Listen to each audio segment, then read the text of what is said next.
Welcome to the Out There channel, live stream 133.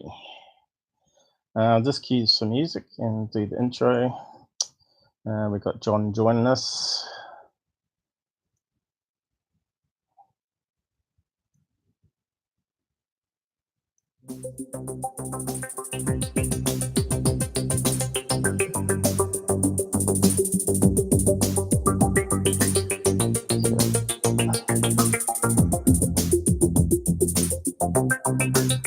So far, everything sounds great.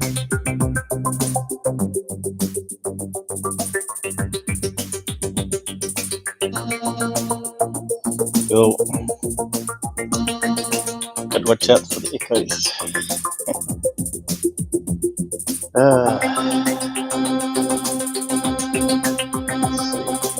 Indicators look good.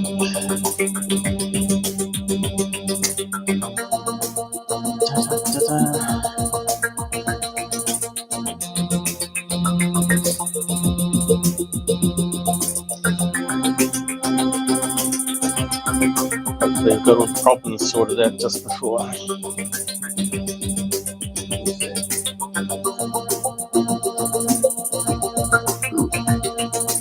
Now if I can fix one of my ears blocking, we'll be in business.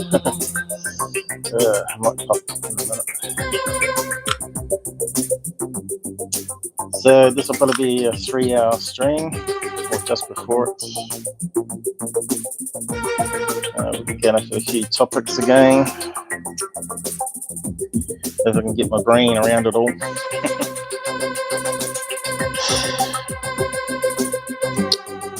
Some technical problems we come across. Hello, good to be back. Yay! Everybody loves the Out There channel. Hey, John. Well, you know I do, so. Yes, everybody loves me. Okay. So just check everything's working. And fast. That's slower than normal, that one. Good to be back.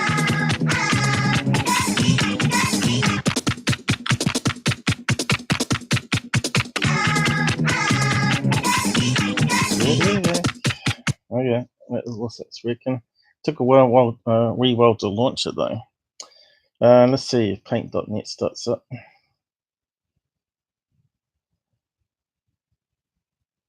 One 1,000, 2,000, 3,000. I think that's about right. So we'll try opening with a picture in a minute. Okay, welcome message. Unless my Zoom's working again. Oh, I thought it was. Here we go. Welcome to the Out There channel.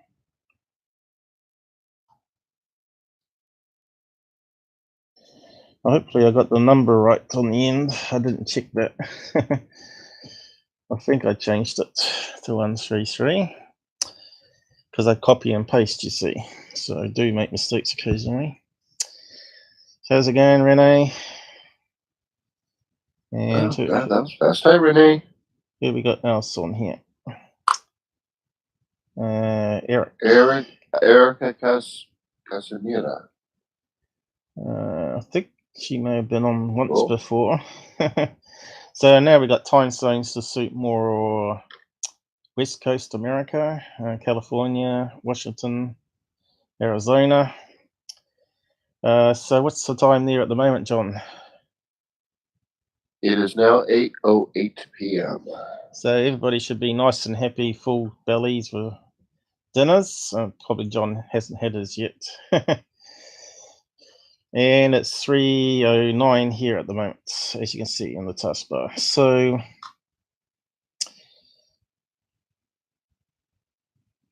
you pronounced it fine, according.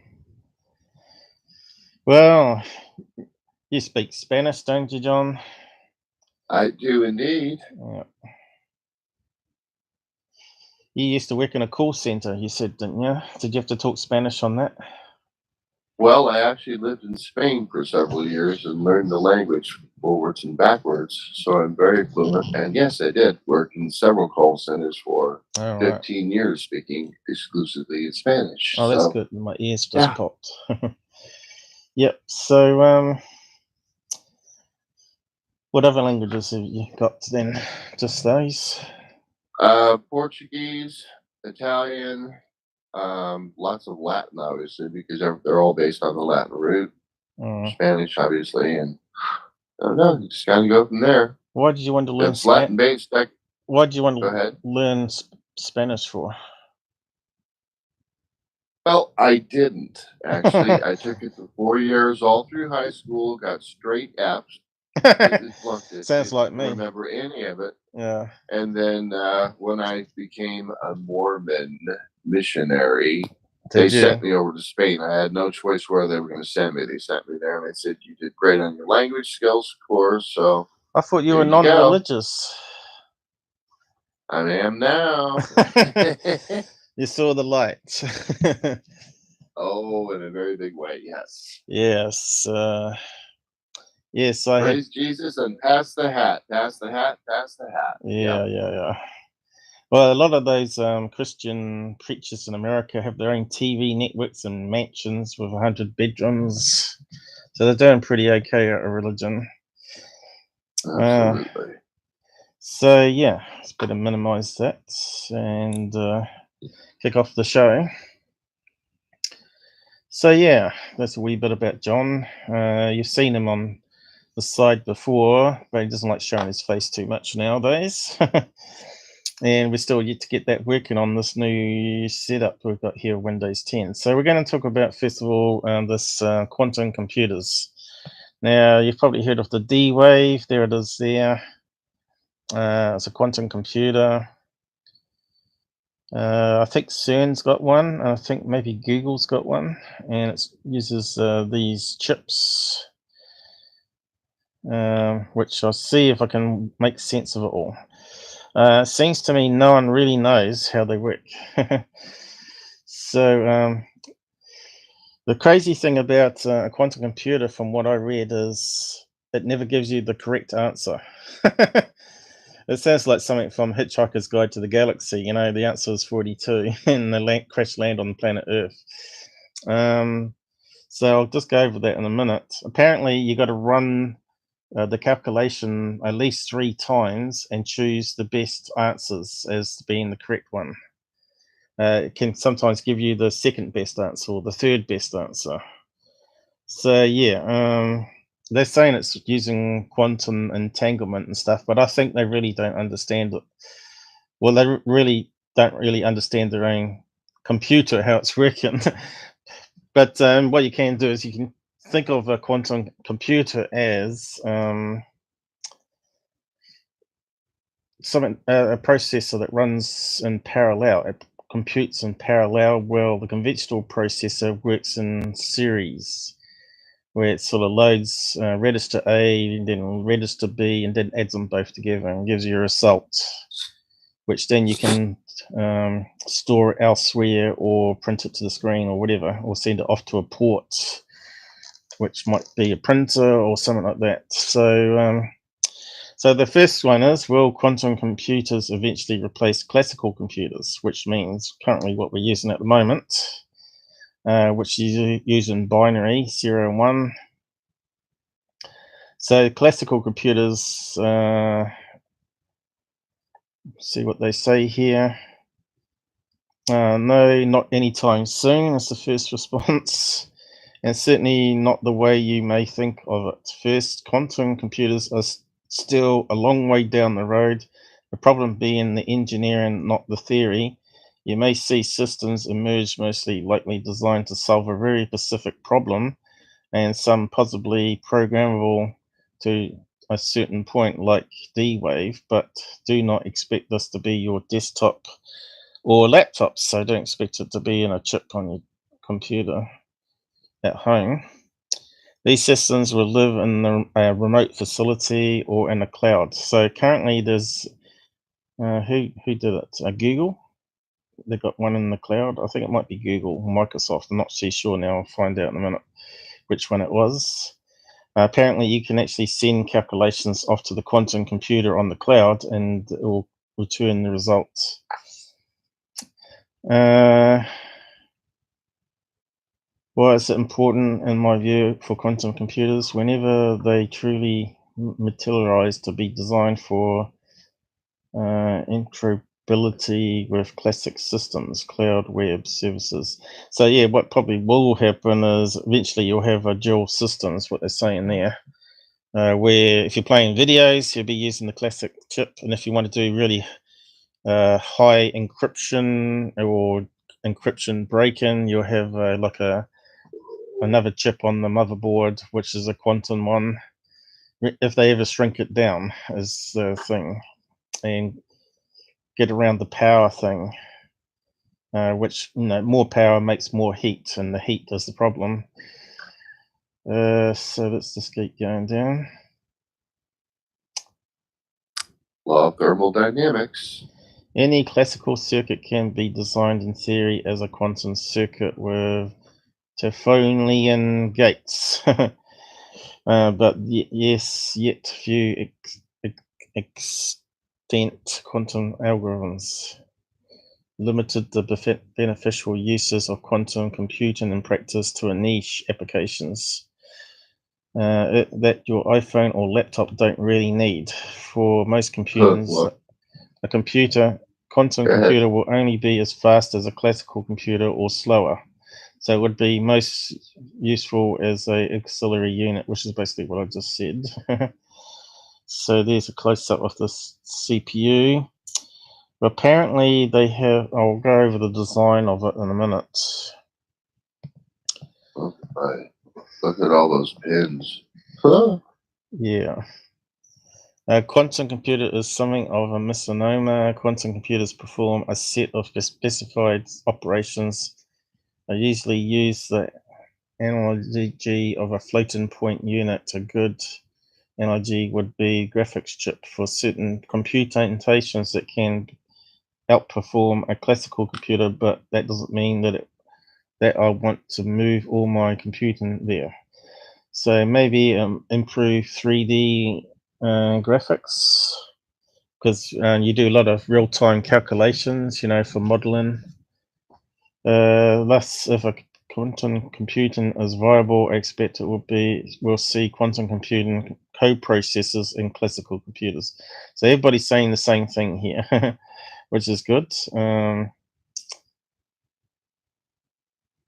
And here we go. When I was talking about, if you think of a classical computer in 2D, it's either and or quantum computers in 3-dimensional. So just imagine that on the classical one, you're talking about a charge, where there's a charge there on the atom and no charge, or extra charge on the atom and no charge. Although they haven't got it, I don't think they've got it down to atom levels yet. I think it's still molecules, like capacitors, little mini capacitors and transistors. But here they're talking about using like a single atom in 3D, and it can have a charge on all sides of the sphere. It can be 0, so they talk about it being 0 and 1 and at the same time. Can be both states at the same time, and it affects the atom next door to it, and it computes that in 3 dimensions. The mathematics. So that's actually very cool. Yeah. Well, that's how I'm sort of understanding it anyway, from what I've been reading. Yeah. I think they don't really understand how it really works themselves, but it just works. They took, you know, that you got all these theoretical mathematicians that handle it all. So hopefully my voice is coming out all right in the side chat there. If you can't hear me, do say so. I've already got 2 watching. I thought we had a few more than that. So thank you, and might before the end of this, what's it? I didn't quite read that. Thank you, and yes, I might before the end of this show. I sat on long enough. Oh right, you're talking to her, John. Okay. Indeed. I don't think many people have been joining the Discord lately. Did you post the link there? I think you did. So it talks about algorithms and how to process 0 single bits, and I don't think there's much more on that page that you really need to worry about. That's pretty much sums it up. So it says here, not only quantum computers have difficulties in scaling, they can only give a probabilistic answer, but they lack an essential feature. They cannot execute an if-then-else command. They are essentially vectorial processes. As soon as you query a value, this ends the computation and you cannot continue. So classical computers are better than a quantum computer. So yeah, so there are problems with obviously quantum computers. So they're only designed for code breaking, by the sounds of it, to actually working out really complex sorting and complex calculations, which would take a normal computer hundreds or thousands of years. A quantum computer can spit it out probably in 10 minutes or whatever. So kind of like a mini Cray computer. Not really, because the mini Cray is still a conventional computer, but it's just got multiple processors that it breaks the calculation across. So instead of one computer processing the algorithm, they break up the calculation.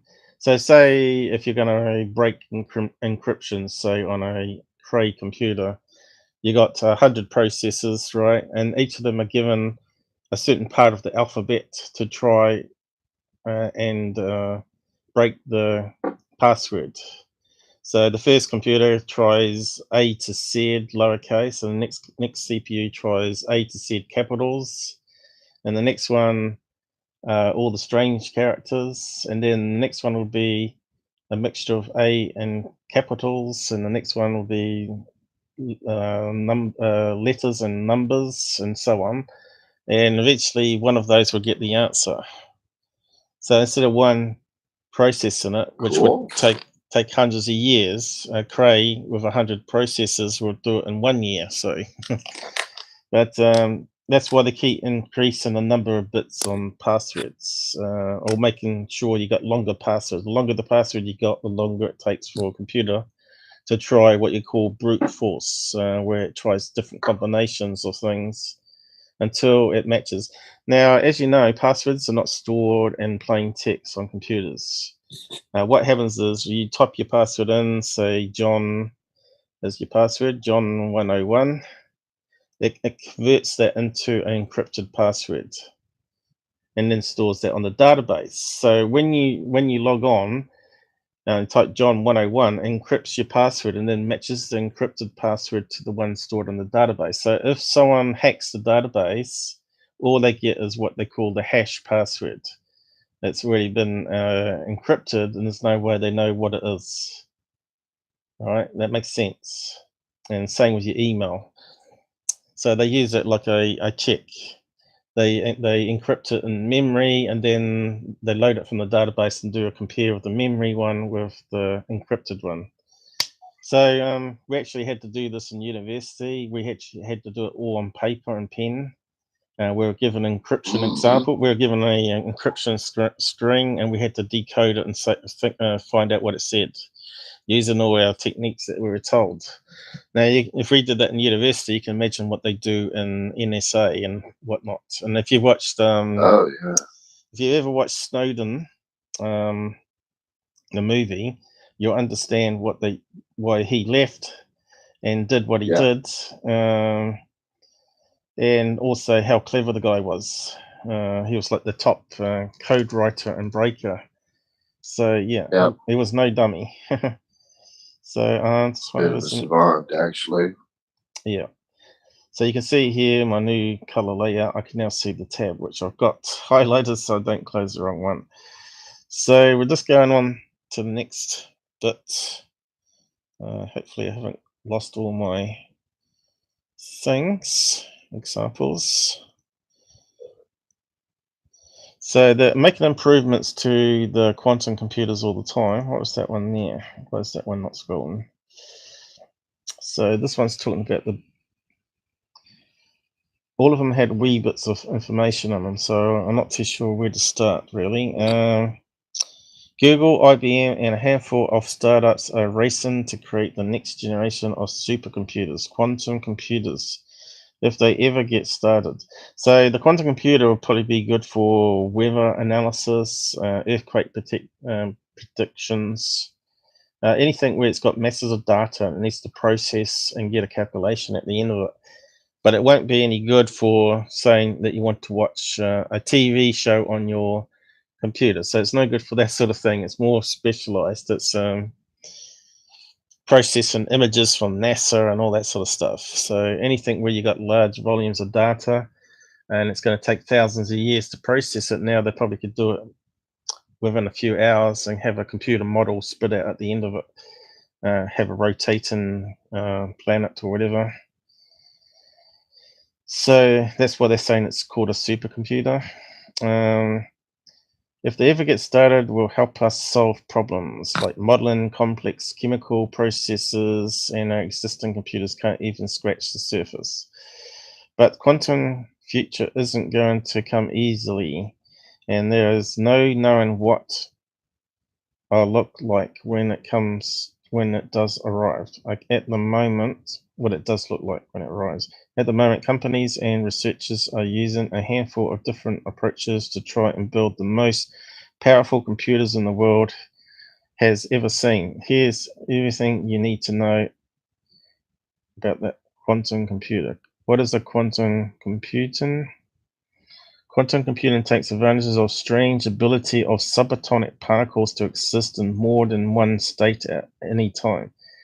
Due to the way the tiniest of particles behave, operations can be done much more quickly and use less energy than classical computers. In classical computing, a bit is a single piece of information that can exist in two states, -1. I mean, it means there's a dash there, 1 or 0. Quantum computing uses quantum bits called qubits instead. These are quantum systems with two states. However, unlike a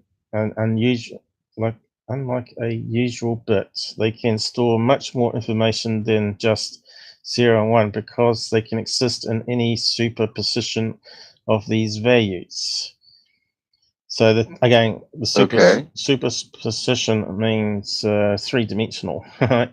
So if you just imagine that it's on a surface of a globe rather than the globe itself being sunny or dark, like the Earth being sunny or dark. Now they're talking about superposition where it can be shades of grey in between. So it can be black and white and all the shades in between. So it can have multiple states there that can be read, and so you can do multiple calculations from that same storage.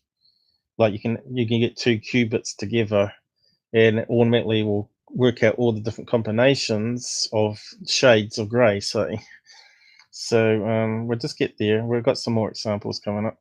Difference between classical bits and qubits is that we can always prepare qubits in a quantum superposition of 0 and 1 and create non-trivial correlated states of a number of qubits, so-called entangled states, says Alexei Fedorov, a physicist at the Moscow Institute of Physics and Technology.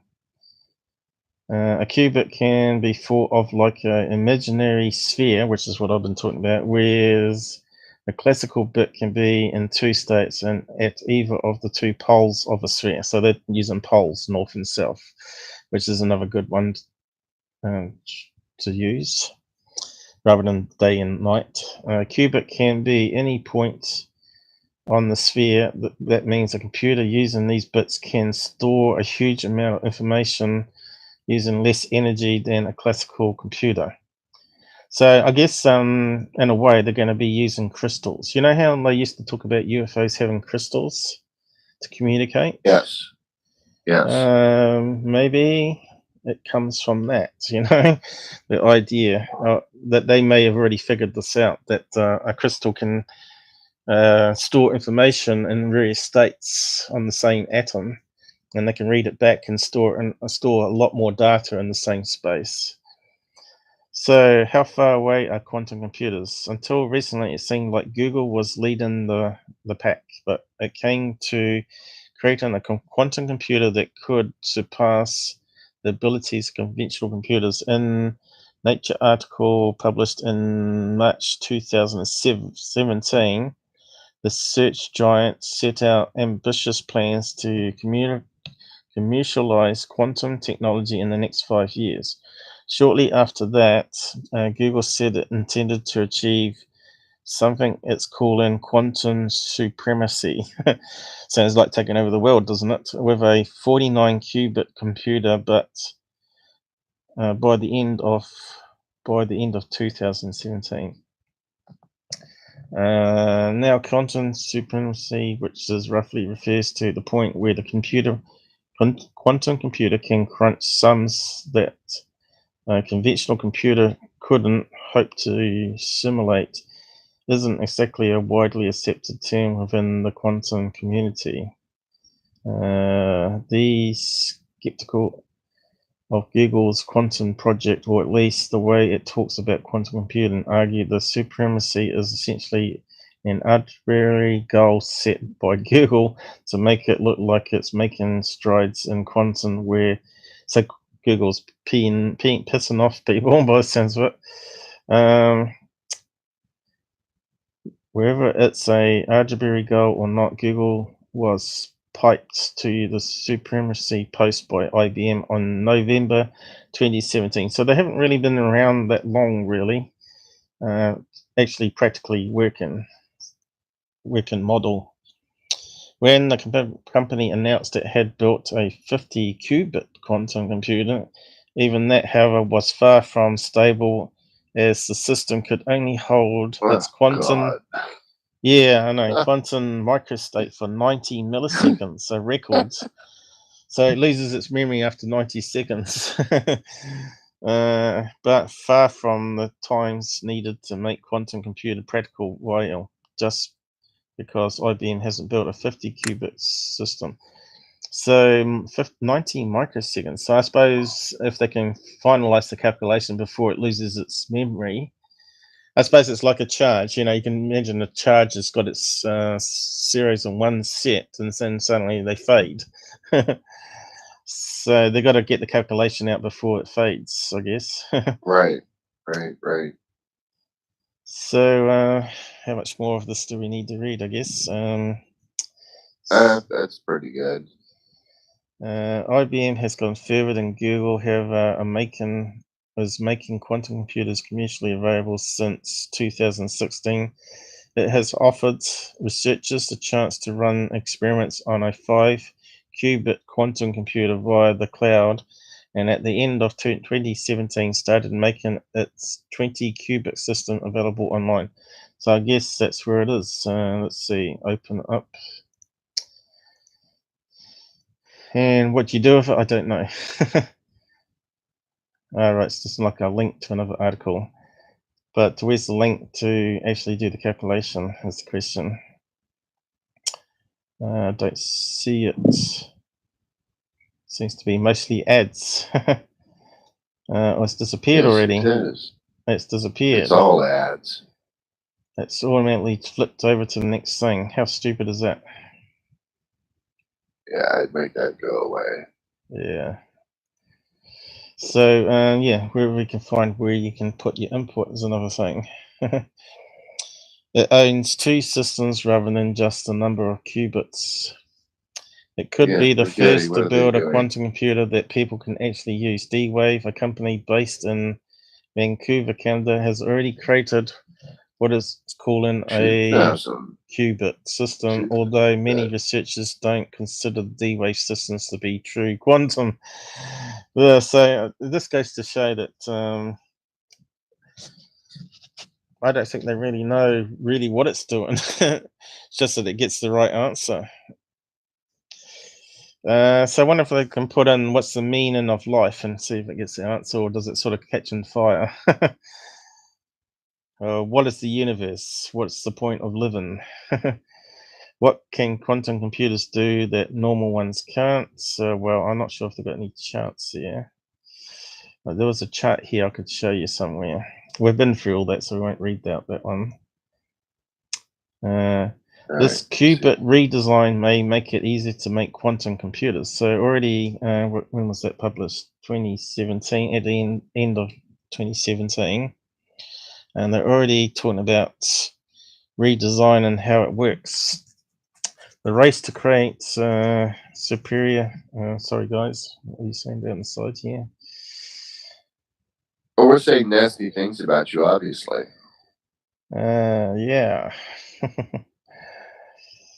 In case I wasn't sure if they're asking questions, the race to create rethink of one of the most fundamental parts of quantum computer could pave the way for ultra powerful devices. The University of New South Wales in Australia and his colleagues have a design for a qubit, the smallest unit of quantum information that could help it get around some of the difficulties of manufacturing quantum computers at atomic scale. At the moment, making quantum systems use silicon is difficult because the qubits have to be very close to each other, about 10 to 20 nanometers apart, in order to communicate. Obviously, it does that through charges, I guess. I suppose they don't really know. Electrons. This leaves little room to place the electronics needed to make a quantum computer work. So as you know already, they just get a silicon wafer and they embed sulfur and carbon to make up these capacitors on it and transistors, which are like little electronic circuits that don't have moving parts, and it just uses charges to turn like a gate on and off. So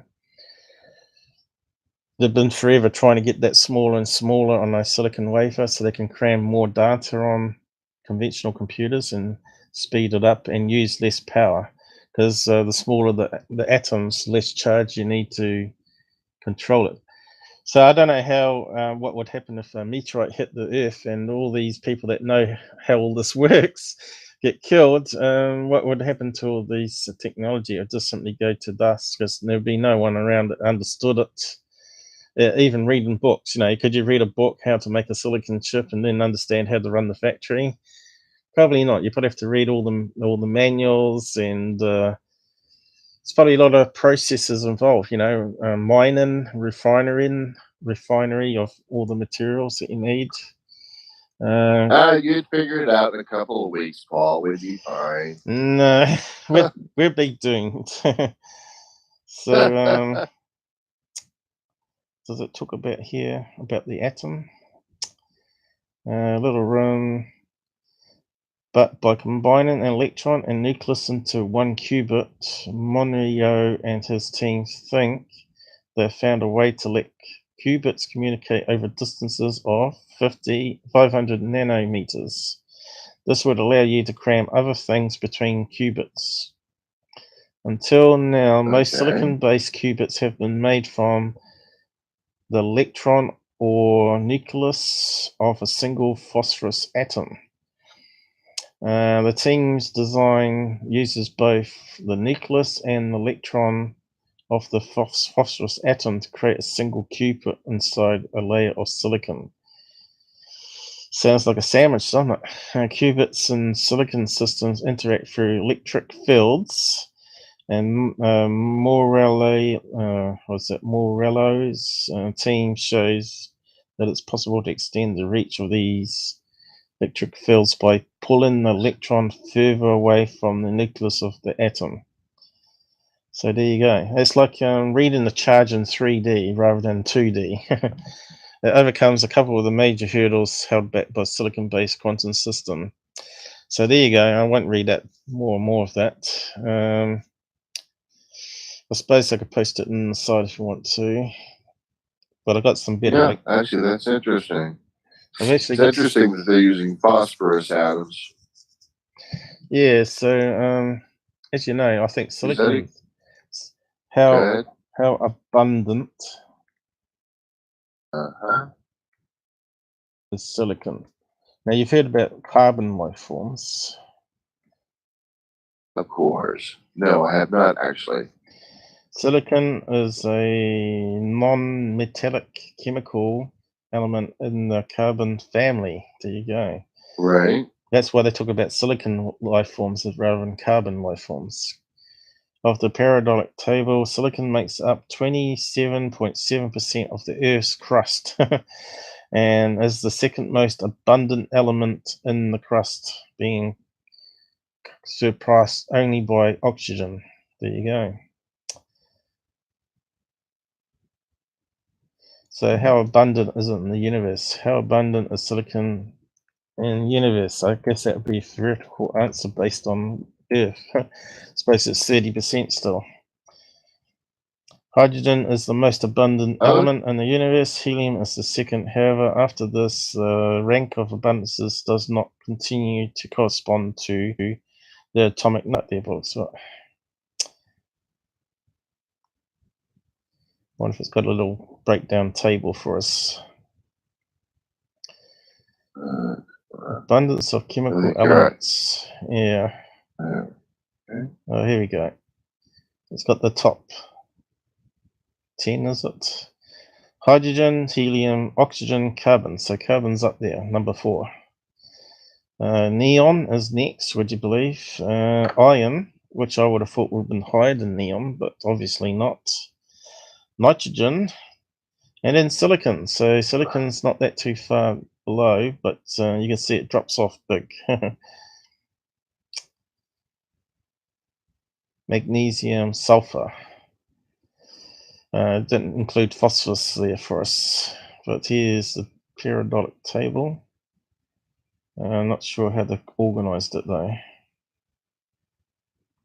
Showing the cosmogenic origin of each element. What's that mean?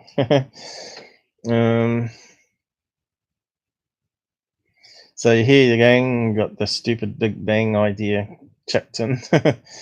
Human synthesis. So they're saying hydrogen come from the Big Bang, and a lot of people saying it's incorrect. So yeah, it's going to be two sides of that argument. Sure, A51, where he's hanging out today, we'll probably have a say on that. Okay, so yeah, I might just post that down the side there if you want to read of that one. Abundant elements. So I wonder if you can get silicon carbon life form, a combination. Could that be why aliens are grey? Because they're more like silicon rather than carbon. A new type of hybrid. Well, what does it look like, silicon? It's probably a grey powder, is it? Yeah, could be, or a liquid form. You talk about silicon rubber and all that, don't you? Silicon gel. Yeah. There you go. It looks like a silvery rock. Although they say it's not metal.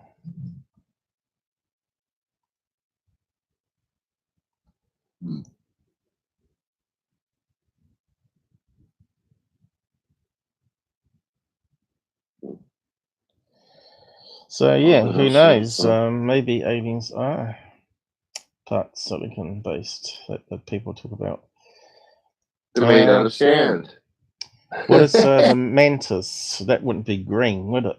The mantis that they talk about. That'd be like a same as a grey alien with grey skin. But then again, they say that's not the skin. That's actually a shrink wrap clothing they have on. What you call it? Overall. Not really overall. Sort of that stuff they use in gym, like on Star Trek. Sort of clings to you. So silicon gel. What made from? Is that just a name? I suppose it's got to be made from. It's silicon dioxide is the same material found in quartz. Oh, there you go. There's something else. Silicon gel is essentially porous sand. Neener. I was right. I love it. Okay, bent over. Every now and then. What's those Johnny in classroom jokes? Oh, God. Is that Johnny jokes? It is, isn't it? Johnny. Where he argues with the teacher all the time. Yeah. Are you arguing with me? Well, it doesn't actually look grey there now. It looks like clear or white crystals. There you go. Doesn't look like a sand. But again, I guess it's a process of heating it up, right? And yeah, you heat it up, it becomes clear. Yes, like that. Hello. Well, let's find out. Can we find? We're sort of sidetracked here, but silicon. Also, something shiny. He's gonna have to go chase after it now. Silicon, when heated, turns. Yeah, he ignores me, guys. He ignores me. Shh.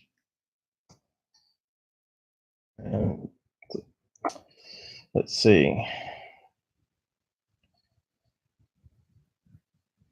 Yes. Probably not the right thing. Why does silicon case turn yellow? Silicon case? What are they talking about? Silicon rubber. Okay. Aging, yeah. Well, it is kind of spongy though when it's heated. It's not like glass, is it? It's not hard like glass. Can't remember now. Well, glass is spongy when it's hot, but as it cools, it becomes brittle. Unlike silicone rubber, obviously they've got got other stuff in it. You're breaking up a bit there. Are you sounding all right on the live? You're not going crackle by any chance, are you? Let me put myself on it and find out. Well, you have to talk though to be able to hear yourself. So yeah, well, we could spend another day looking at silicon, I guess. We'll just move on. Let's see, was there anything else on that one? Qubit redesign. No, we're finished with that one. So again, I think this one covers basically what we said about quantum computers already. And a short paragraphs here are the basics. That was fascinating. Sorry. Here are the basics that we will go over in more detail in this article. Quantum computers use qubits instead of traditional bits. So we've really heard all that before. I think these people just copy each other's articles. Qubits and superposition. Well, we've sort of been about that before, where you think 3-dimensionally instead of 2-dimensionally, where it can have multiple states. Qubit state is a combination of the values along all 3 axes, like in this diagram here. This is called superposition. Some texts describe this property as being in all possible states at the same time, while others think that's somewhat misleading, which is what I do as well, and that we're better off sticking with the probability explanation, where either way a quantum computer can actually do math on a qubit while it's on the superposition. Not sure if you're hearing that lawnmower outside, but it looks like our lawns are being mowed now. Changing the properties in various ways through logic gates. Qubits typically start life as 0, although they are often then moved into an intermediate state using Hand-Amar gate. No, that's not how you say that one. Hedamard gate, which results in qubit that will read out as 0 half the time and 1 the other half. Other gates are available to flip the state of a qubit by varying amounts and directions. See, there you go. So could we actually be living on a qubit on planet Earth? Could you just imagine that we're actually inside a quantum computer and the universe is actually a quantum computer and we're part of the calculation? So when the calculation's finished with, oh, that's nice. Yeah, good sci-fi movie. And when the computation is finished, suddenly we all vanish into oblivion because it's lost its charge state. Yes. See, you can get some good ideas from me for sci-fi movies. Hollywood, send me $1 million check in the post and you can use it. Right, okay. Then we might get a decent computer set up here so we can do everything we want to. We thought we had one, but even today we had problems with it starting up. Windows 10 was doing some crazy stuff. I was going to swear then, but anyway. One of the best places to start is with IBM's Q-Kit, a free quantum toolkit from IBM Q Research. Includes a visual composer, a simulator, and access to an actual IBM quantum computer. So even they are offering it now, not just Google. So I suppose that opens up to another page, does it? Let's see. Or does it open up to where? Oh, here we go. IBM Q for qubits. But how do you actually, I suppose you'd have to read all the documentation. How does it work? So I'll just post that link there for IBM stuff. People that want to go and look into more to how to use it on the cloud.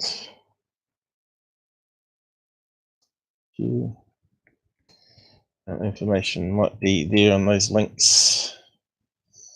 And Computing has also posted an easy intro application which relies on the toolkit, so it's probably there. I'm not sure if you download it or whatever, and it sends it over the internet. Could try open that one up, see where it goes to. I'm going to do that right now, actually. How to write a quantum program in 10 lines. So there you go. Oh, there you go. There's some code. Really easy to understand. A dice. Yes. Okay. What's it trying to work out every time you flip it? Value between 1 and 8. Anyway, for those that like coding, off you go. Yeah. It's not for me anymore. Anyway, I'm sick of learning different codes. So many different languages I've had to learn over my life as it keeps changing. You start off with HTML, then that gets replaced by Microsoft ASP, and then you got Linux or Linux, what they call it. The names flopped out my head because I normally was writing stuff on Microsoft thing, and then ASP got changed to ASPX. And it changes it slightly, but it's all object orientated and flavors and all that sort of stuff. So, which basically is like saying a subroutine in the old days. You make a subroutine called robot arm, and in that you control how it moves. Move robot arm, and in brackets you say up, right? And then it'll move the arm up. So you make that an object called arm. And you just make one called body or left arm and all that sort of stuff, and then you can control the robot in the factory without having to know all the subcode. You just call it an object. So you can just import it into your applications and say you want to make a robot build a car, then you just simply use the kit that's provided with the, well, a software kit provided with the machinery that's supplied to you. So it might be fly a drone, say, and it might have come with its own code to control how the fans work and GPS, and make it easy to program on a iPad or something like that. So it sends out the coordinates to fly it around in a certain pattern. So that's probably what they do on these fairgrounds now, where they have like aerial drone shows, where they can tell it go different coordinates and all that. So next one, did we go through that one too? I think that was the one I just pasted, wasn't it? So we'll just close that one down too. So this is the last example on the quantum computer.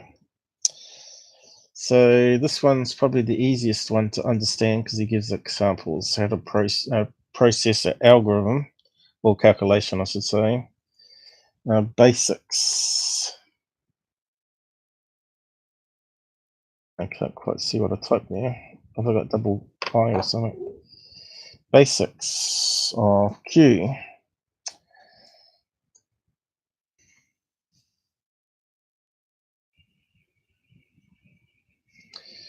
Okay, back out again.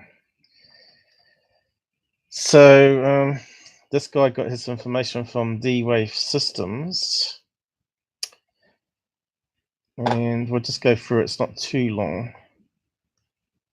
I'll just try and skim some of it. As you can see, I say it's not too long, but you can see quantum computers are not easy to understand. So there we go. There's a chip with the cover on it.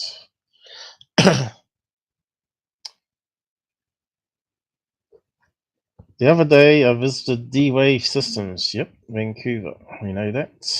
How do we get rid of this thing at the bottom? Probably get that thing there and get rid of that thing at the bottom. Ah, look at that. What's a treat? Yeah. Goal of this article is to give you an accurate intuition of what a quantum computer is using. A simple example. Edited. I recently published a video about the same topic on my YouTube channel. I would recommend watching it before or after reading this article. What is a quantum computer? Here is it in one sentence. Quantum computer is a type of computer that uses quantum mechanics so that it can perform certain kinds of computations more efficiently than a regular computer. Bit of a mouthful still. To explain what a quantum computer is, I first need to explain a little about regular non-quantum computers. How are we going for time? Stores information. Okay, we've been through all that before. A simple example of understanding how a quantum computer works. Here's an example down here. Let's keep it simple. Let's say you need to move only 3 people for now. So let's see. Suppose you're running a travel agency and you need to move a group of people from one location to another. To keep it simple, let's say you need to move 3 people for now, Alice, Becky, and Chris. And suppose you have to book 2 taxis for this purpose and you want to figure out who gets into which taxi. Also, suppose here that you're given information about who's friends with who and who's enemies with who. So let's say Alice and Becky are friends, Alice and Chris are enemies, Becky and Chris are enemies. So that's complicated, isn't it? So let's see. Chris doesn't like either of those 2, so he'll be going in a taxi by himself by the sounds of it then. By looking at that example there. So Alice and Becky can go in one taxi, he goes in the other. And suppose that your goal here is to divide this group of 3 people into 2 taxis to achieve the following. Maximize the number of friend pairs, minimize the number of enemy pairs. Okay, so the basic premise. So solving this, well, there you go, that's what I said here. For example, you can set the 3 bits to 0, 0, 1 to represent Alice gets into taxi 0, Becky's taxi 0, and Chris gets into 1. Since here are 2 choices for each person, there are 2 times 2 times 2, which is 8 ways to divide the group of people into cars. Here's a list of all possible configurations. Now, normally you'd store that in 3 bits on a computer of 8-bit bytes. And you can see all the different combinations you can get with this 3 bits of information. Using 3 bits, you can represent any of these combinations. Computing the score of configuration. So, to give a solution. So here's the solution.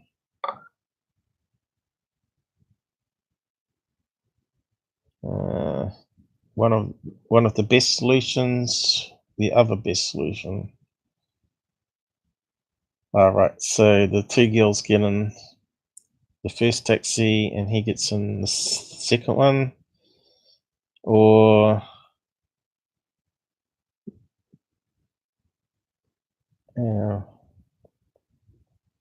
well, that's kind of confusing. Or the 2 girls are 1, I guess. Girls are either 1 or 0. So it has 2 solutions. So as you can see, there are 2 correct solutions here, 001 and 110, both achieving the score of 1. This problem is fairly simple. It quickly becomes too difficult to solve with a regular computer as we increase the number of people. So times 2 times 2 times 2, and of course that number gets bigger. So there are 100 people. We will need to go through 2 to the power of hundreds, which is like 10 to 30, which is 1 million configurations. So yeah, doing that would drive you crazy, wouldn't it? And simply impossible to solve with the regular computer. Solving this with a quantum computer, since you can imagine it's doing the calculations in parallel, how would we go about solving this problem? As we saw earlier, there are 8 possible solutions with a regular computer using 3 bits. However, with the quantum, using 3 qubits, can represent all 8 of these solutions at the same time. There are debates as to what it means exactly. See, I told you they don't understand it. But here's the way I think about it. The first example is the first qubit out of the 3. When you set it to both 0 and 1, it's sort of like creating 2 parallel worlds. Yes, it's strange, but just follow the logic. In these parallel worlds, the qubit is set to 0 and the other it's set to 1. Now, if you in the third one, they are 1 and 0, and the fourth one, they are 1, 1. This is strange to think, but is one of the correct ways to interpret how the qubits behave in the real world. Similar, if you set all qubits to 0 and 1, you're creating 8 parallel worlds. So yeah, sort of. Now, when you apply some sort of computation on these qubits, you are actually applying the same computation in all of these 8 parallel worlds at the same time. So again, it's like parallel versus serial. So instead of going through each of these potential solutions sequentially, we can compute the scores of all solutions at the same time. So he means parallel.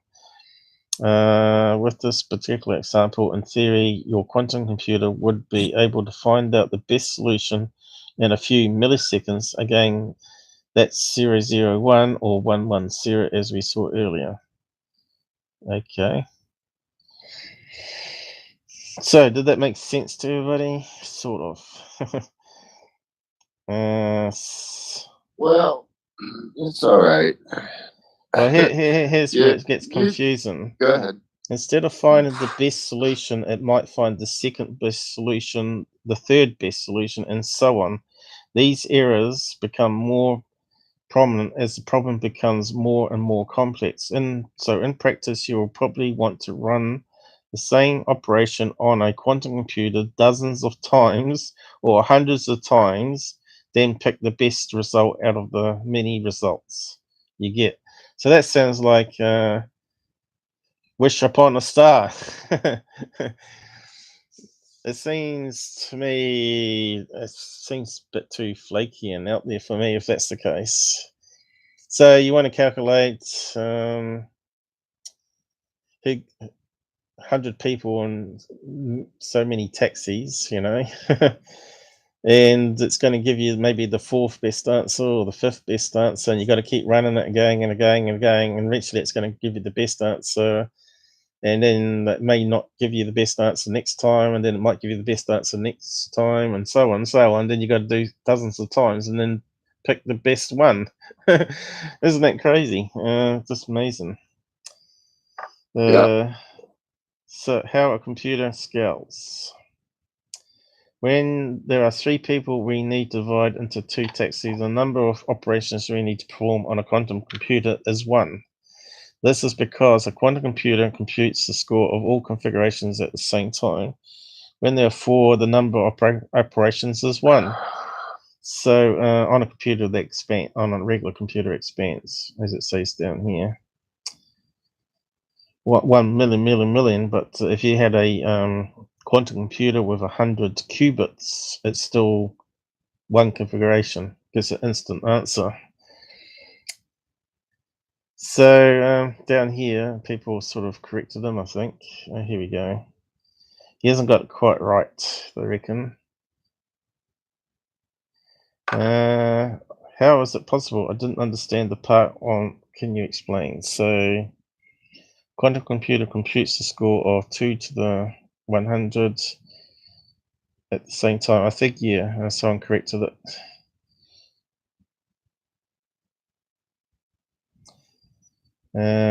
Let's see. I think it was this guy here. Corrects it. Furthermore, if there are 100 people in case of classic computers, there are 2 to the 100 operations. In other words, impossible to calculate in finite time. Quantum computer could calculate case of 100 people in 1 operation. In that case, it's a 100 qubit computer. That's the piece of information missing. Well, I added it in as well. He missed it out, the 100 qubit. So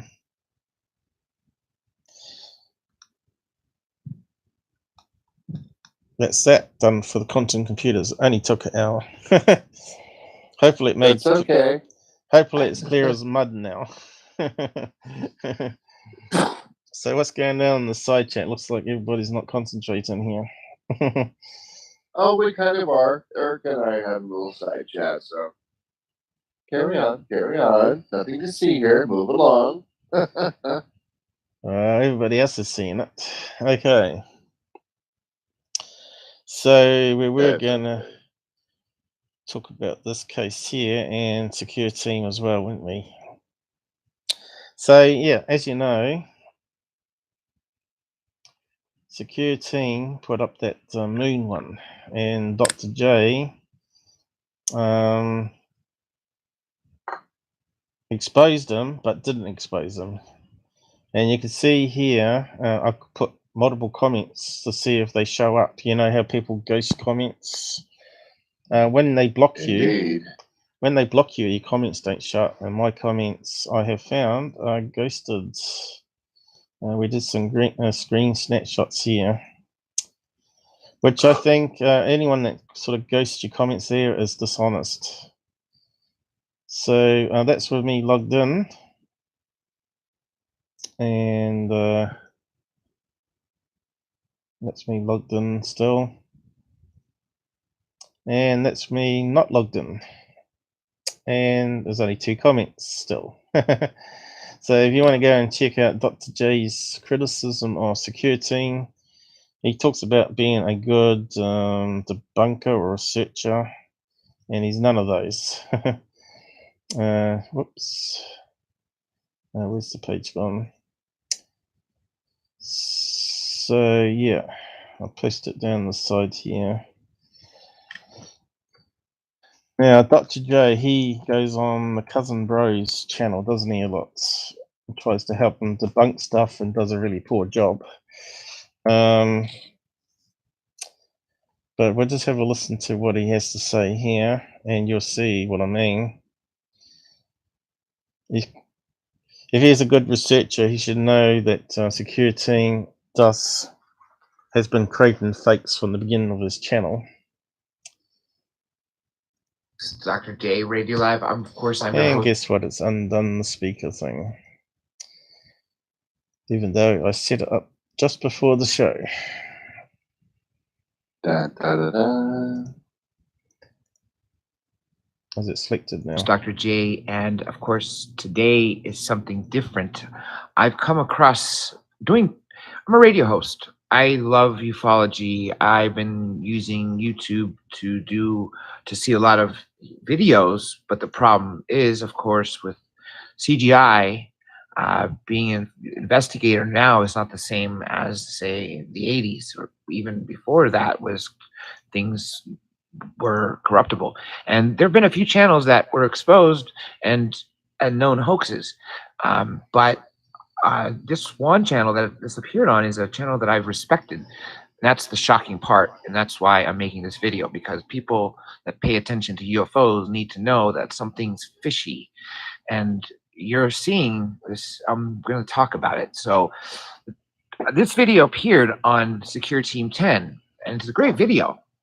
All right. Hey, what's up, guys? Tyler here with Secureteam. So a bit of a quick video today, but something very interesting I want you guys to check out. Maybe you can give me some answers on it, because I'm not sure exactly what we are looking at here.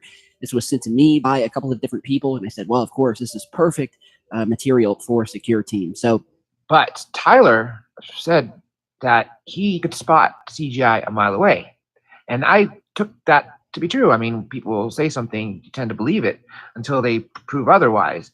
So why would he have any reason to not, have a good eye? I can't say I do. That appears to be connected or floating just above the edge of the moon before finally disappearing behind it or down onto it. So check this out. But I am a journalist. I do know how to research. I mean, I went to law school, so that's what. So that's my beef here with Dr. J. If he can research stuff, he should have found out Tyler has been a hoaxer since 2011. So yeah, I think this guy is trying to cover for Secureteam rather than expose him, because as you see at the end, he sort of makes excuses for him, saying, oh, it might be just an honest mistake. We do. So looking into this video, he clicks on the original link, but that wasn't the original where it originated, because see, 6 months ago, this appeared on Hollywood Scotty's channel when I was looking for UFO footage for my channels. And unfortunately, within a couple minutes, I realized, not even a couple minutes, that I can't use it, because on his channel, it says in the damn description that it's CGI. He's a CGI special effects for Hollywood, hence the name Hollywood Scotty. So that's not good. Anyway, folks, I thought you should know this. Like I said, I'm making this because I've respected this channel for a long time, and I'm just shocked. I hope we don't see this travesty again, and I hope a big lesson can be made from this. Seems to me like he's covering for Secureteam, wouldn't you say there, John? Well, just a tad. And since he's hidden most of these comments, because you know, anything you post about Secureteam, you'd expect to see thousands of comments, right? And we only got 2. Yep. There's only 2 there, despite I've posted 1, 2, and you've posted a couple of comments too, and they're not there, as you can see. So there you go, guys. Post a comment on that video there. I've posted the link down the side. See if your comment shows up. The only way to check it, of course, is to log out of your YouTube then reload the page and see if your comment's still there. Or if you've got another browser, like I'm using Brave here, you can use Chrome, have one of them logged in and one of them not logged in. So that's why you have multiple browsers. It just makes life a lot easier without having to log out stuff to check things. So yeah, a bit disappointed there. So he says he's a law student that can research, and seems to me that's not the case. Because why would he block me? Don't make any sense. Obviously, he's not after the truth. He's just after anything they can put up as a story to make money from between themselves, you know. Yep. So what's the other thing that we're going to look at? So I don't want to spend too much time on it. We're going to look at this one here that showed up on, again, third phase on the moon, saying it was some sort of mothership or craft in the sky. Cigar UFO with a bendy bit. I don't know. And also we'll be looking at let's see, just get these tabs loading. Oh yeah, I was going to talk about ion engines and plasma engines as well, if we've got time. So yeah, I'll just bring up Secureteam and just go over one of his videos, and I'll correct the information in it. Where's the bookmarks? Oh, we got them on the screen here, haven't we? Secureteam hoax. Okay, so it was this one here, megastructure, is it? Okay, we'll just go through it then. I'll probably have that horrible music. As I'm looking at this, it reminds me of another couple of photos. Oh no, it's the megastructure. Is it? Does he put that up again, despite even being debunked on it?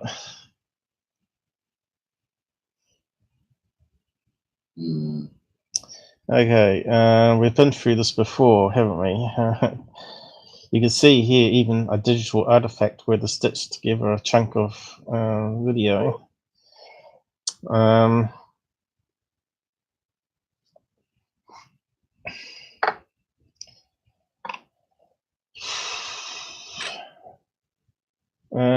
can't remember exactly what that one was now, the artifact.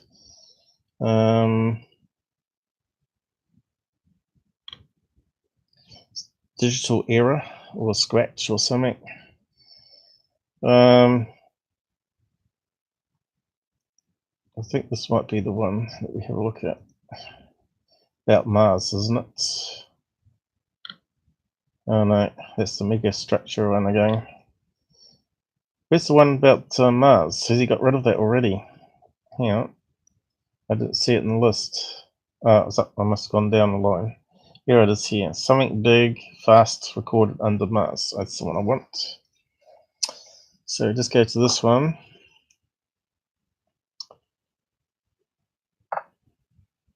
If it loads. Oh, I want to get past that horrible music. Attaboy. Yeah. Okay. Mystery Mars rumble sparks debate about underground activity. When I listened to it, it sounded like just distorted wind. Hey, what's up, guys? Tyler here with Secureteam. So today is a bit of a fun and interesting video because we have two sort of gifts, I guess you could call them, from planet Mars.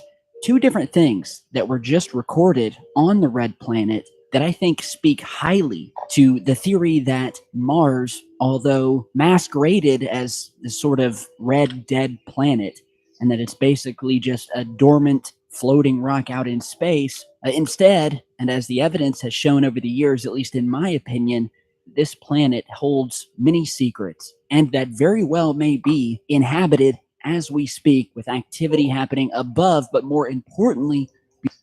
Okay, so he's putting up some images here that Scott Brando has debunked as well yesterday.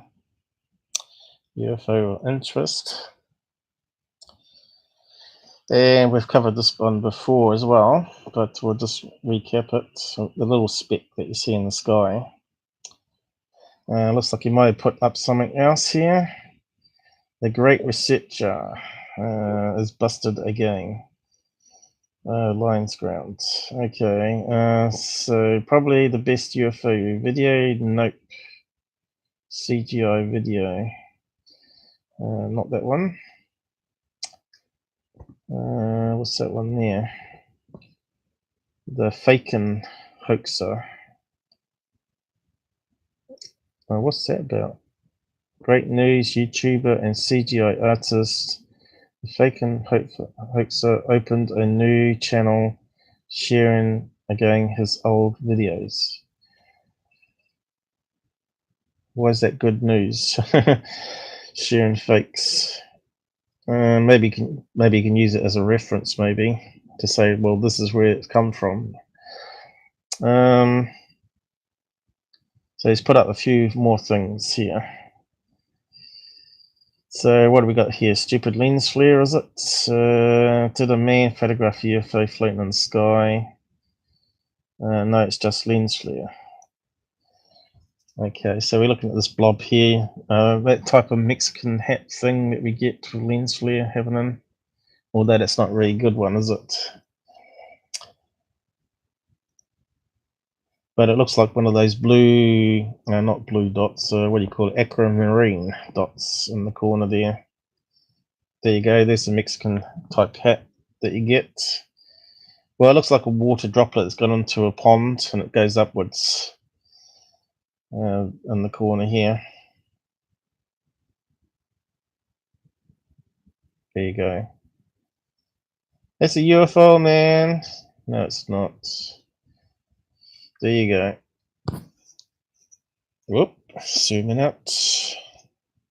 Well, at least that's working still.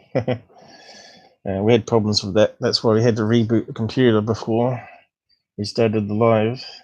Okay, here's the Secureteam dot in the sky that he often puts up. It's probably on the third time in the video that he's put up.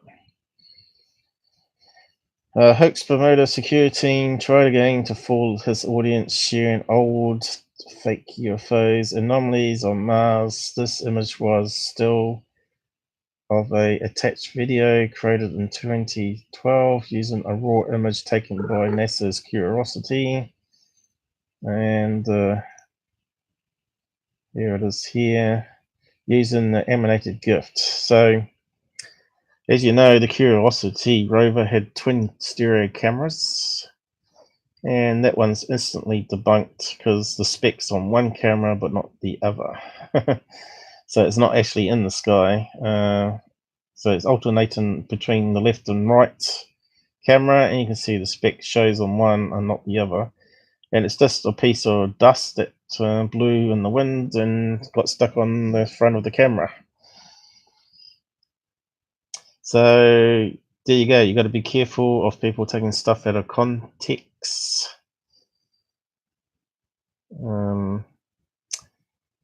So that would show up if it wasn't just like a still photo, of course. If it was like a video, you'd see it would always be there on one side.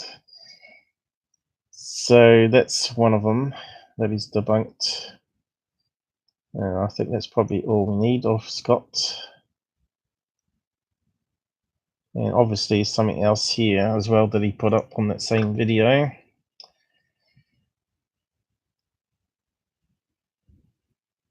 I'm not too sure. Is that the one with the spec again? Mount Sharp. So I'm not too sure what Secureteam was saying on that one. That doesn't look like the spec one though, does it?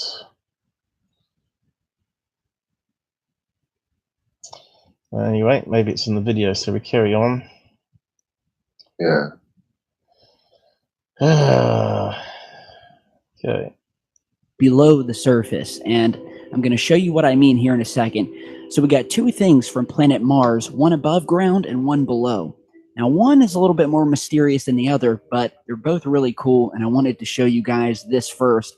Here we have a video, a time lapse of the clouds. rolling across the Martian surface. And so this beautiful shot here was taken by NASA's InSight lander. It just got this particularly lovely view of some fluffy Martian clouds this past week. And I want you guys to notice just how clear and white the sky is. Very similar to planet Earth. Do you guys remember back in the day where NASA and the other space agencies were pushing so hard this idea that Mars was red, the sky was red, and some of the first images from Mars, or many of them, showed this real red, dusty sky that was sort of void of blues or whites or anything that looked like you're on Earth.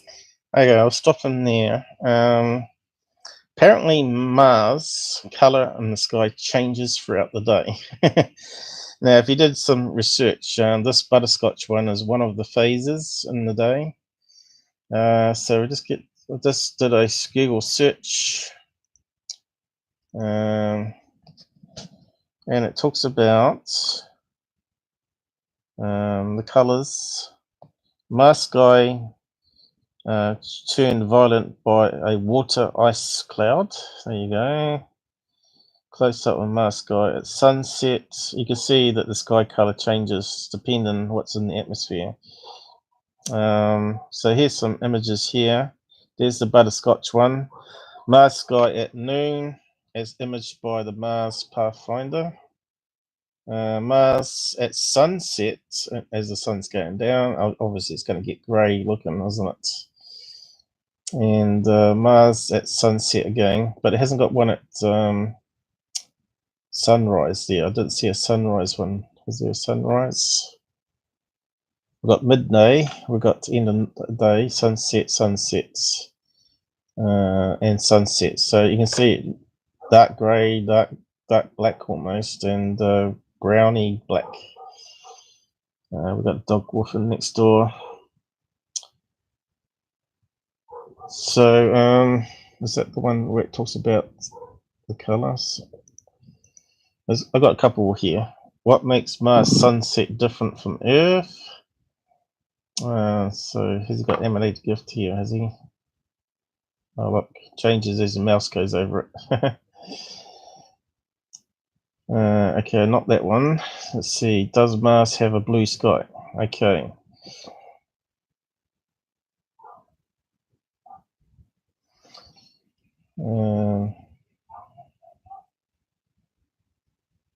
Let's just try to work out this one here.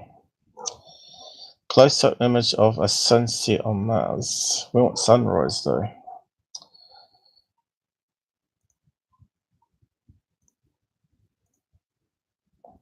Oh, getting darker. Well, that's not really good, is it? And what's that one there? Earth sunrise, sunset. We want the comparison. So anyway, this guy's going on. The image shows how the sky changes as the dust storm progresses. So as you know, it's like living in a desert. The first image is a normal daytime sky of Mars. So that's midday again. Looks butterscotch. But in the morning, there's actually a blue sky. They actually tell you that. So as you see here, it's got a storm that approaches, and obviously, like dust in the atmosphere of Earth, turns orange and reds and other colors in between. So yeah, you know, when you have a volcanic eruption, you'll notice that suddenly around the world you start seeing orange in the skies instead of the blue clouds, blue and sky and the white clouds. I mean, you're going to start seeing all the shades of red in the sky because it's dust being filtered through the sunlight. So here's one here. Whoop. Super soon.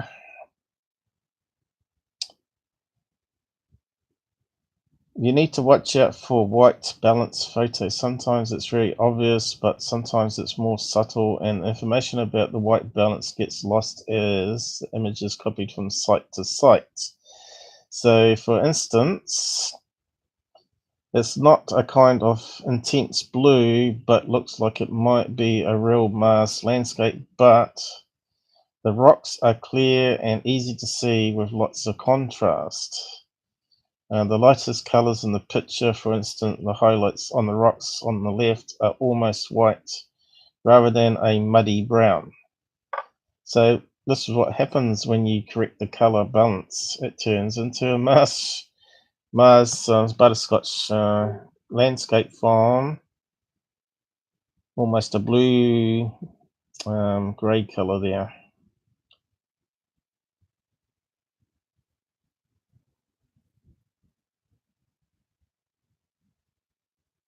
Almost looks identical, except for you got to look over here. It looks like it's superimposed more white over bright on the edges of the rocks. When it goes super white,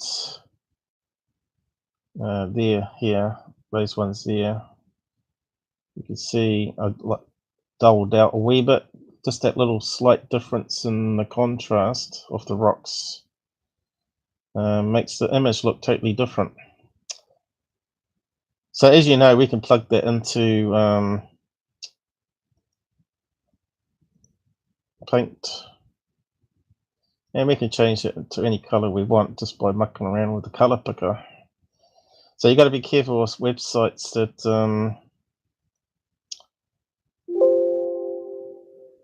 come on, I want to save the image. Got to be careful of websites that are trying to dupe you. Why does it come up with that then when I say save image? It's one of these ones that zooms in, I guess. I suppose it might save it if I zoom in first. Nope, it doesn't. Okay, let's copy it. But the thing is that Mars is actually on sunrise is actually blue sky with white looking clouds. It says there on one of those wiki pages that I found searching, which you can type in yourself if you want to. What color is Mars sky? So it's Space Mode Rick.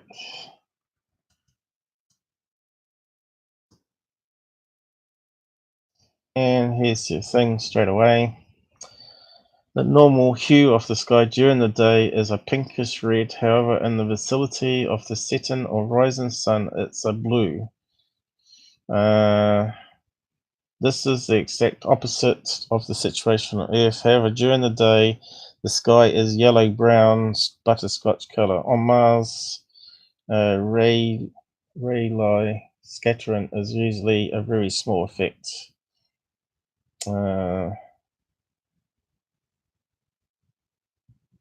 Maybe that's that wiki page I found here. The normal hue of the sky during sunset is a pinkish red.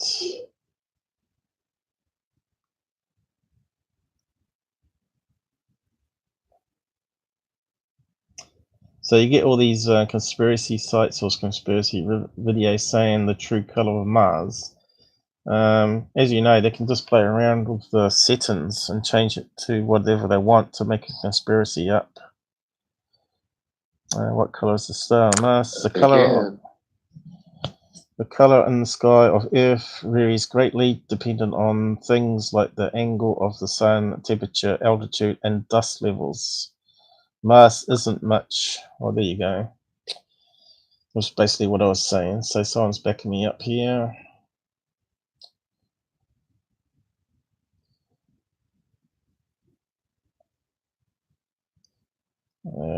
Dust in the Martian sky can alter the color towards salmon, brown, or butterscotch. Ice crystals in the Martian sky can alter the color towards a person.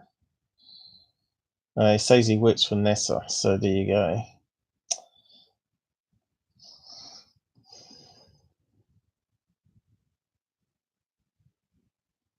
So here's some pictures here someone's got up. And there we go, we've got a blue one here.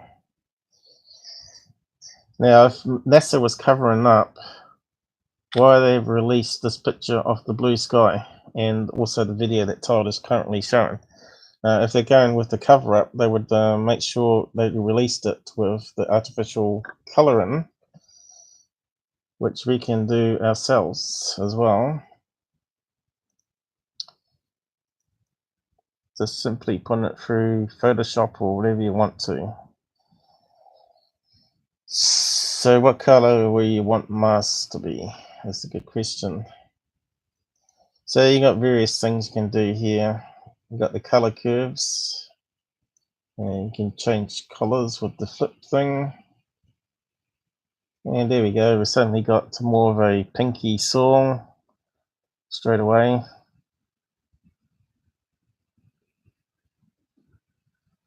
More red. Red with the blue sky. Probably can get a blue sky there. Ooh, the red planet, big time. Yeah, we have to figure out the.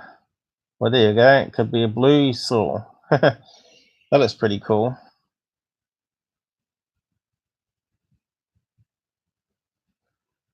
Just no matter what filters you put it through and the color alterations.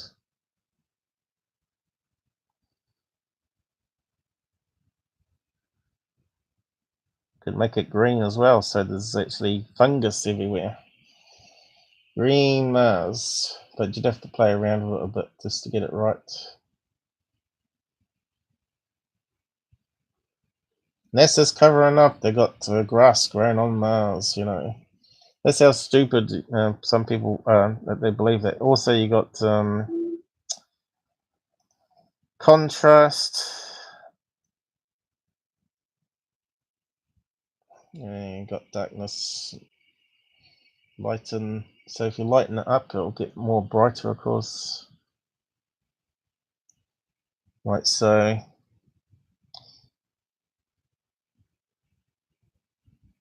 Make it darker.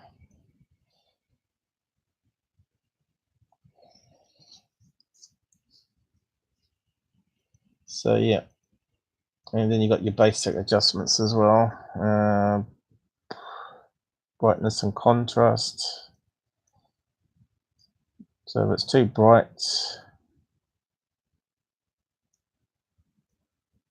Looks like my yard.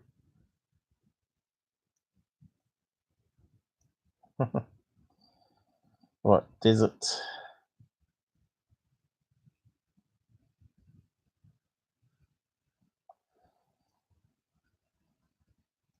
And you can also play around with the tones as well. You can go into color mixer, color balance plus maybe. You can change the reds. There you go. Make it more red, or you can get rid of the red, and there's the blue, right? Simply just by changing one of the attributes of the picture. And you could say that's actually in the desert of Arizona, and there's the blue sky. Like you said, it looks like my yard. Well, that one does, yeah.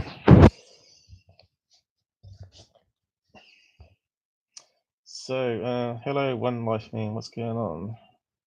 You normally ask the same question. NASA recently discovered a volcano with blue lava. I haven't heard about that one. You mean Secureteam didn't pick up that news? But there you go. You can do your blue sky quite easily, and you can also, like I said, you can adjust the color to make it even greener. Just keep reapplying it.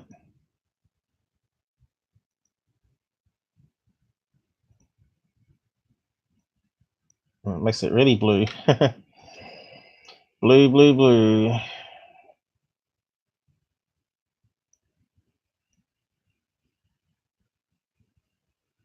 Yellow sand. Get some more blue. There you go. It could be yellow sand on Mars and a blue sky. Who knows?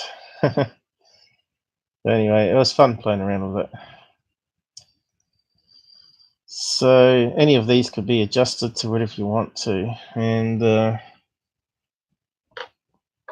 images combined into view were taken through 3 different pan cam filters. So basically they don't take it like a normal photograph, right? So they take it with red, green and blue filters, and then they join it all together. So NASA also releases images having false color so that the picture resembles what a human eye would detect on Mars, which is the next picture. So they adjust it. There you go. The images combined into this view were taken through 3 different pan cam filters, emitting light with the wavelength centered at 753 nanometers near infrared. Very interesting. So the cameras would see it differently to our eyes would. Obviously, cameras can see more of the red spectrum as well as the ultraviolet spectrum. So they've got to adjust it for what we would see if we were on the surface. And what's that one there?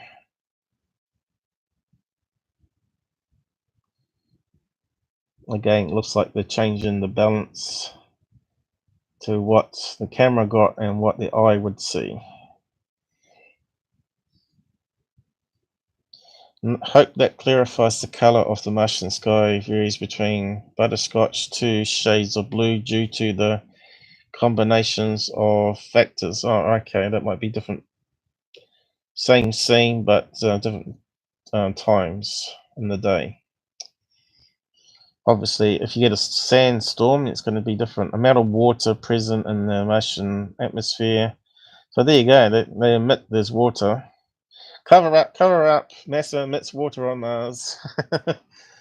Color correction techniques applied to the photographs taken. Anyway, have a read of that one if you want to. Looks like other people posted a lot of extra information underneath.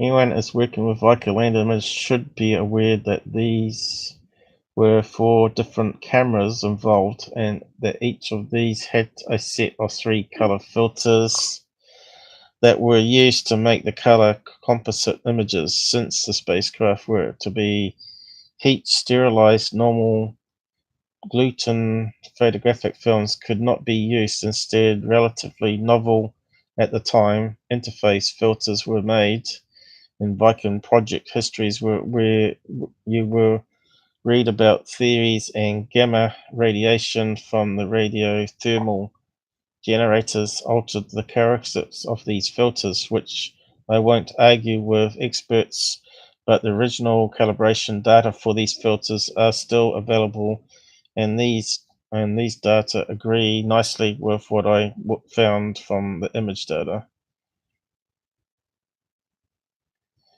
And if that makes any sense to you, good luck. Like I said, it's not always easy. Polar diagram of red, green, and blue color space. Well, there you go, blue sky. What is it? Now you can see the different colors plot in different regions with almost no overlap. What then do these colors represent? Green, Viking lander camera 1, blue, Viking camera 2, yellow, Viking lander 2 camera 1, magenta. Cover up. No, Taylor, do some research. I still can tell at the glance that the picture on this credit page has been altered. This image number meaning that it was the 16th picture of the 8 series by Viking camera. Notice where the data for Viking 1 camera 1 lie. These are furthest along the green axis. That means that they will have green cast, and indeed if we look at the unaltered version of the image we see that to be so.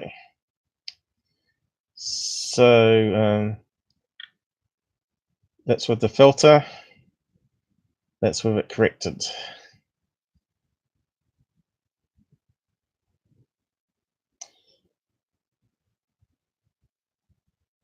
So that's quite a good one. I'll post that link there. The true color of Mars. But again, with two things there.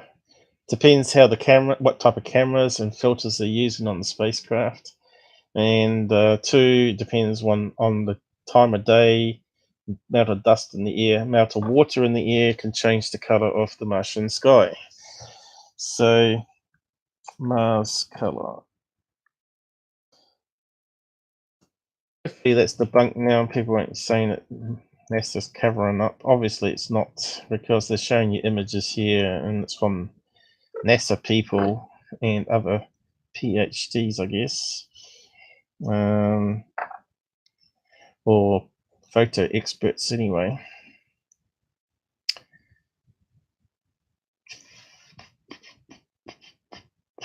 And I'm not too sure what this guy's doing.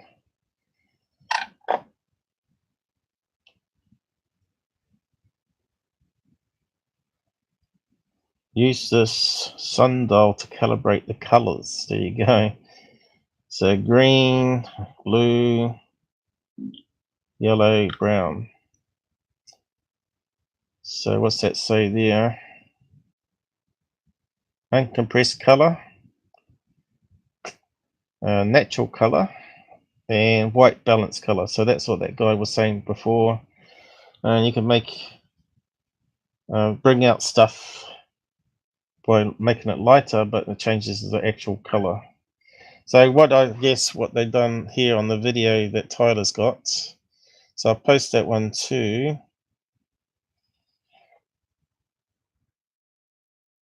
It takes a bit of research out there and just to put it all together yourselves.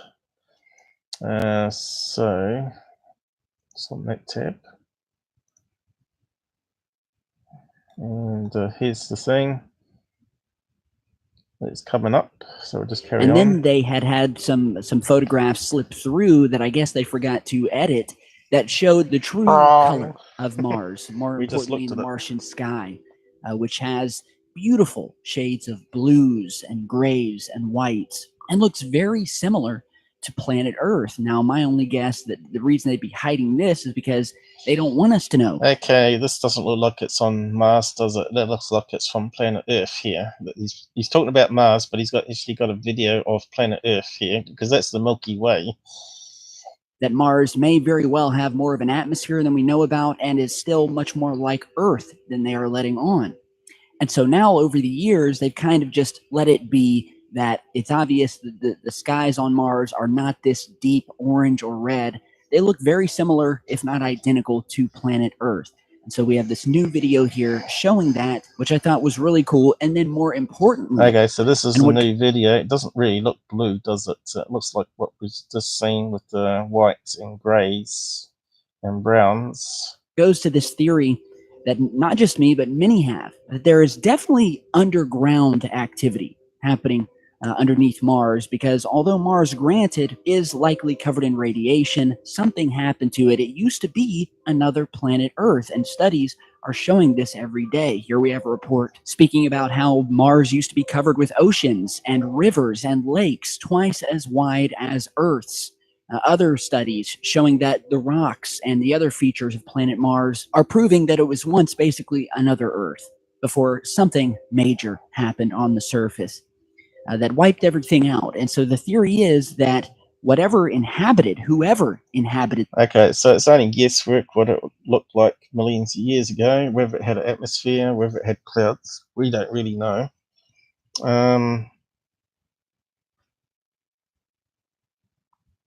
So where's the one? The planet else here? Had to go underground. They either had to go off planet because they could no longer live on the surface. So he's making a big fairy tale story saying that they went underground because the atmosphere got vaporized from a nuclear war or something, you know. It's all just a story.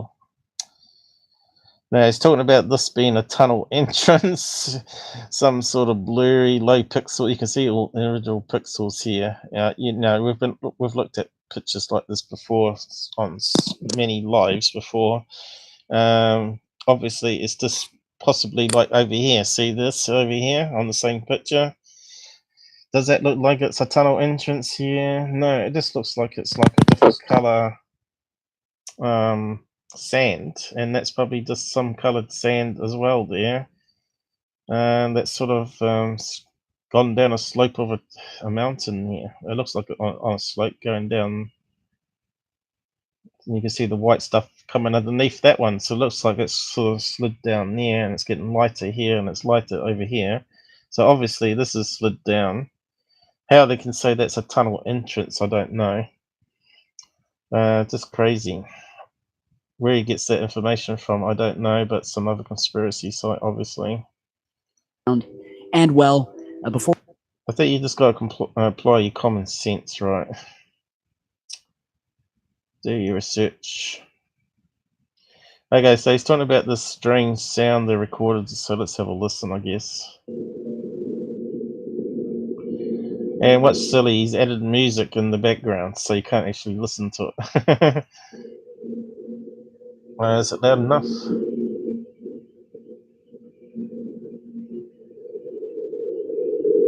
Sounds like something from a sci-fi movie.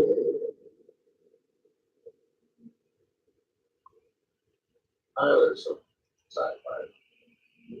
Can you hear that all right? Robotic arm, it says up here. So it's saying here the first one is Mars wind, likely Mars quake. So that's saying that Mars actually has little movements underground. Maybe it's got volcanic activity, and then a robot arm making that sound at the end here.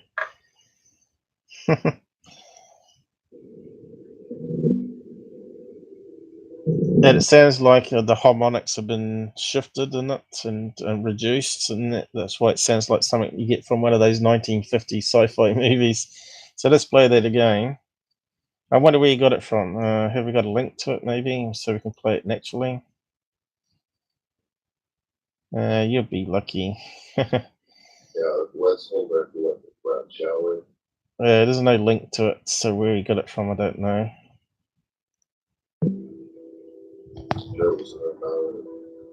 Okay, so as you're seeing in the diagram here, the first sounds that are picked up are the Martian wind. And then... Sounds like wind to me, that's sort of harmonic.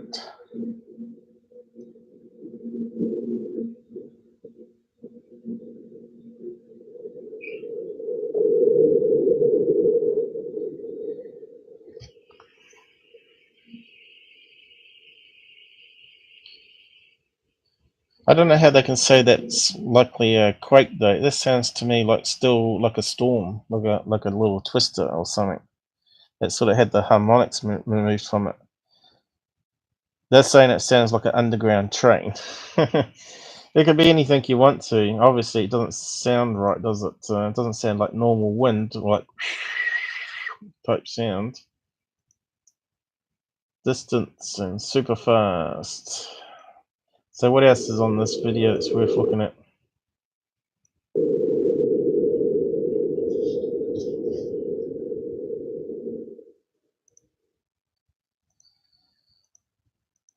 whatever passes by underneath happens. And so this video...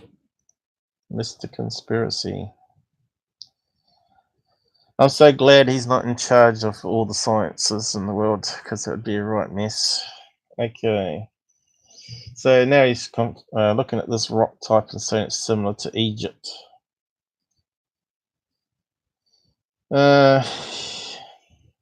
Seeing patterns again.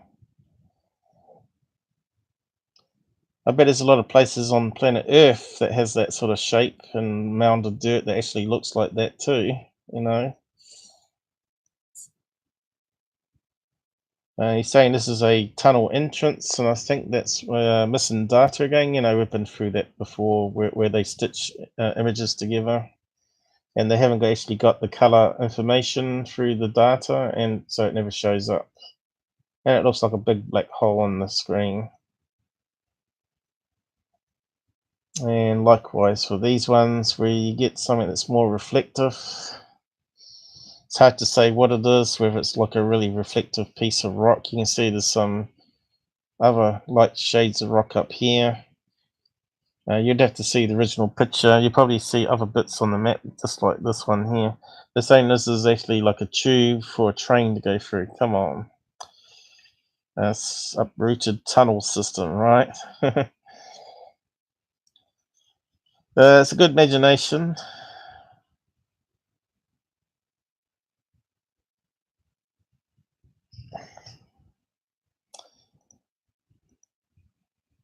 That's a pretty quick. Look, they've even drawn a picture of what they think the rail system on Mars looks like here. Yes. That's kind of a lot of ribs to hold up a little glass tube with little distances in between, I think. I think that's overkill on a structure. Very Elon Musk with that. Yeah, look, but it's too overkill if that was actually a real structure for holding up a glass stone, you know, a glass tube or whatever. You don't need that many in between. It's over-engineered if that's really a tunnel system that they're trying to say is. I think it's just a pattern of rocks. Anyway, enough of him. I just had to bring that up about the colour of the Mars sky, which is incorrect what he was telling people. And yet he made a nice $1,000 from that one there, but looks over $1,000 anyway. Looks like his views have gone up again lately.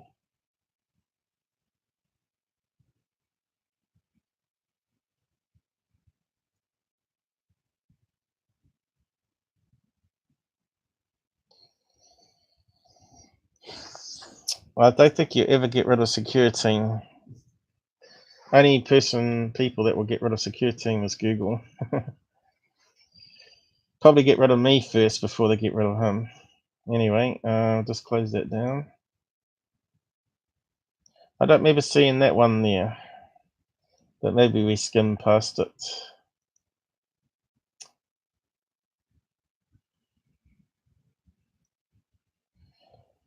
So we've been through that already. It's to do with the dust and water molecules in the air at the time. So we don't need that one. Color of the sky. We've been through that. It's on the wiki.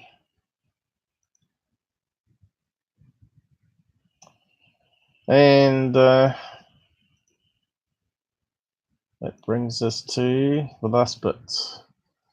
Got an hour to do it probably, about the contrail. But I'll have a quick look at these ones here. Talked about iron engines, because my mate reckons iron engines would be detected on radar because it ionizes the air, and they wouldn't use it on stealth blimps. And I said, I'm not too sure on that. I think they would use a combination of iron plasma engines and probably have a way to make the iron trail, you know, not visible. Probably by mixing it in with the plasma itself. But here it talks about get ready for low-cost jet engines that reach space without burning fossil fuels. I suppose that might be what's his name, Elon Musk's next venture, where it doesn't have to use hydrogen, water, oxygen to make a rocket go up and produce output of water. As we talked about before, that the white steam coming from a shuttle launch is all water vapor, and when you combine hydrogen and oxygen, you get a lot of energy released, which is the flames, and then you get water as the byproduct. And often when a rocket launch happens, often it forms these clouds from the rocket launch, and it starts raining around the space shuttle. You often see that in some of the videos. If you carefully watch, you see the launch happens and then it starts raining. So it starts coming back down again. So we're talking about plasma jet engines here.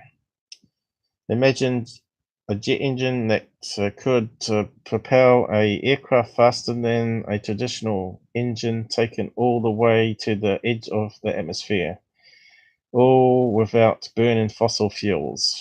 As for a low cost That's exactly what plasma jet engines could able to do, although thus far they have been confined to research labs. So there you go. Is there any more I need to say on that? So that was back in, what year was it? 2017. So it's not that long ago, right? So they're looking into these ion fusion engines, and maybe Stanton Freeman would be working on those instead of nuclear engines, eh? Are you still there, John? Yeah, I'm very much here. Or are you going to sleep?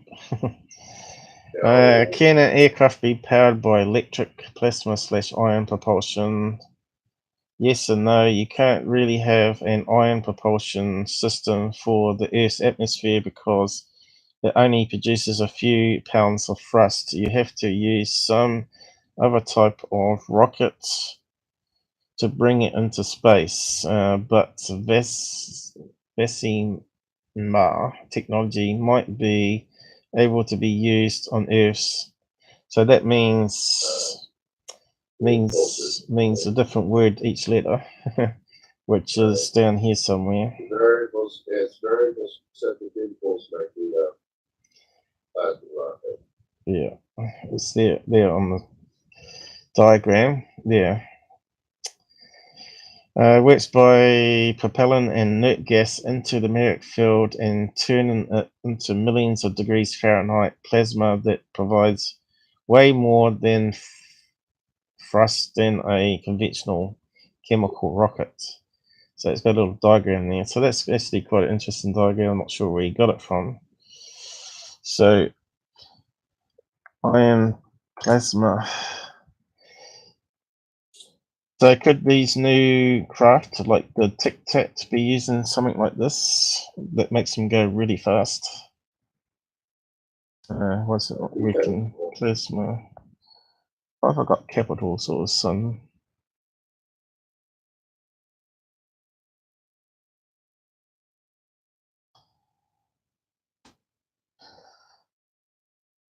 Now, if you had something like that on a stealth blimp, it could be pushed into the atmosphere very quickly, I reckon. And you'd use like a nuclear cell, like Stanton Freeman was talking about, that could make 10 megawatts of power and provide all the energy you wanted to the engines, unlimited fuel. But because it's very heavy because of the radiation shielding, they did have it on a bomber, didn't they? So they said it was too heavy and unstable. So to me, so if you're talking about something on a drone, though, you would need to have that shielded. No, that's right. And that might be what Russia has done and might be entering USA's airspace just for a bit of laugh. And it might not be alien technology at all. But who knows? It could be alien technology. Until we see some of those HD images. In fact, I posted something on Facebook. Did I take a snapshot here?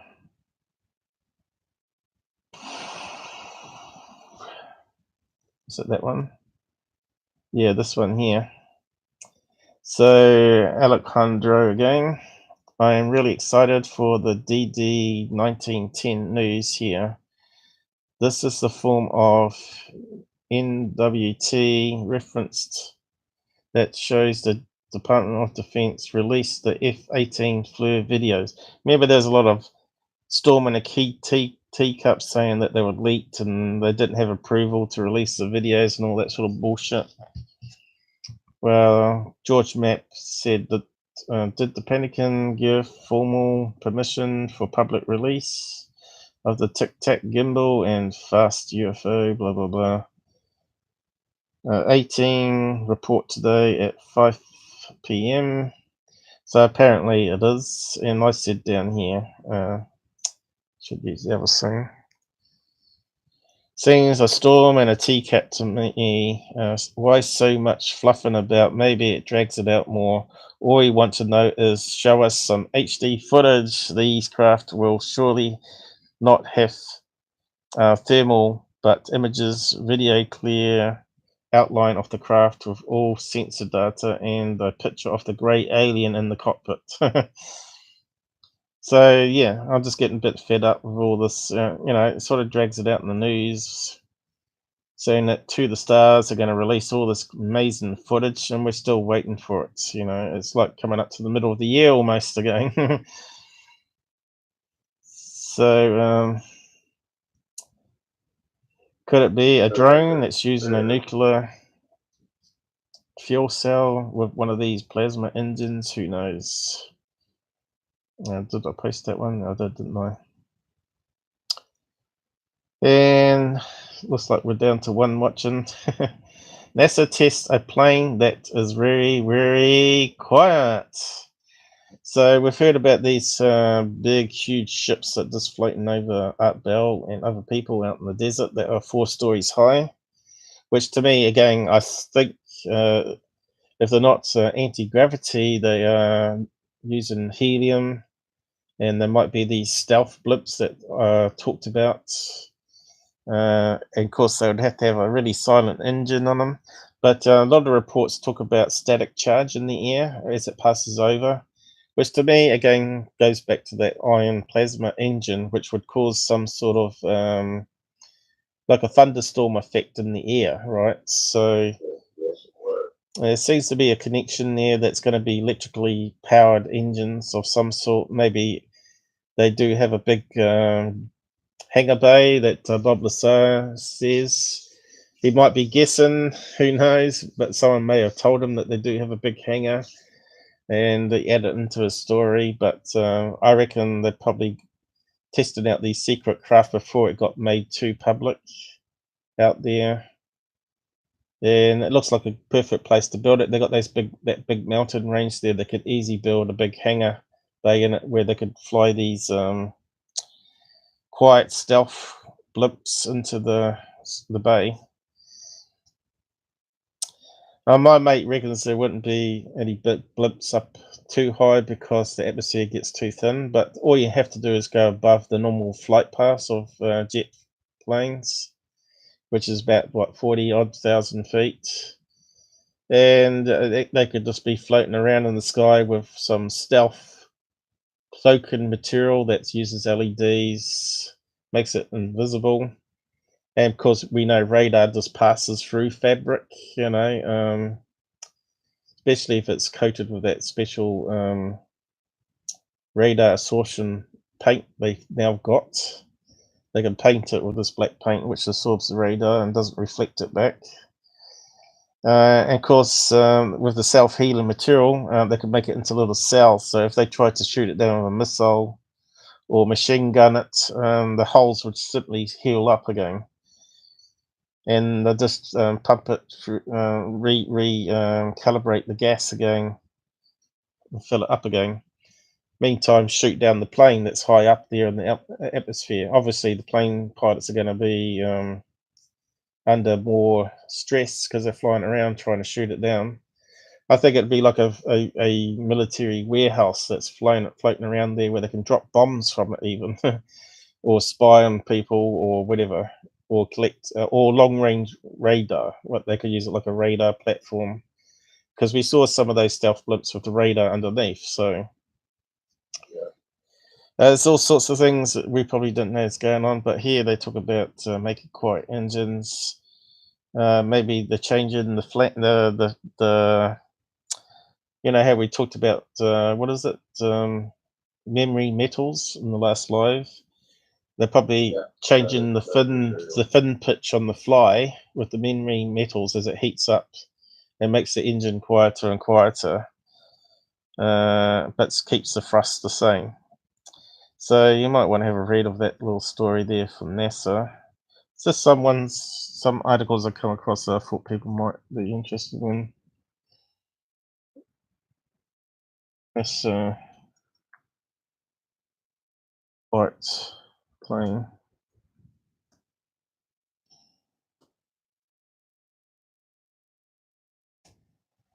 Oh, we got two watching again. So I'm not sure how many other live streams are going out there. Is it Alien Scientist normally does one at the same time, doesn't he? I haven't got any notifications. So here's NASA's new iron thruster breaks records. So my mate was saying they don't have much thrust, but already they've increased it by 3 times the speed.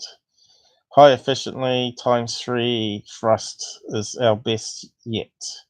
So if they can get ×3, I can see how eventually they might get it ×10, ×30, and maybe the iron engines are feasible for atmosphere as well as space. But they want to use this as a nuclear cell again in a spaceship where they don't need to worry about radiation. And of course, in space, you can have as much lead as you want because you haven't got gravity. So you can build a nuclear cell there to protect the people in the capsule or whatever. And you've got endless fuel for this iron engine to take you anywhere in the universe. So you just need to build living spaceships, basically, with food and recycle water, and use the power from the nuclear reactor to power artificial lighting to simulate the sun with UV and all that infrared, so it feels normal to the plants and humans. So it's all feasible out there. So that's the other one on iron engines. So at the moment, iron engines thrust is about 7-8 kilowatts. And really, they need to get it up to megawatts of power thrust before it's any good. So I guess this one's tripled it to 25 kilowatts, which is still pretty good. They're getting there. Yeah.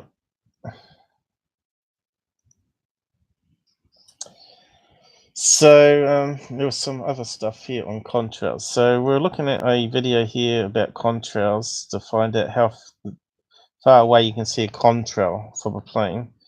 And these guys did some snapshots of contrails, Mick West, and he said that one's 100 miles away on his camera.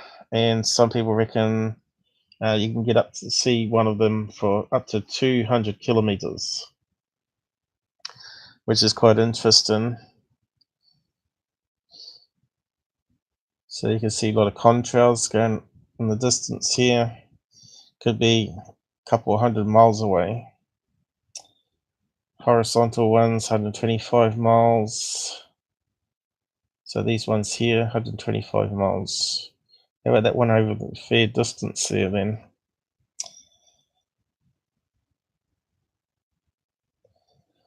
So yeah, we're going to be talking about this video coming up, and we'll do some analysis on it to work out whether it's a plane, and show you how to do it in Flightradar, which I've bought a subscription to now for a year.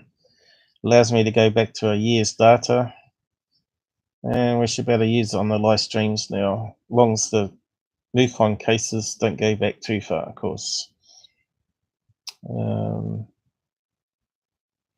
So how far to see contrail?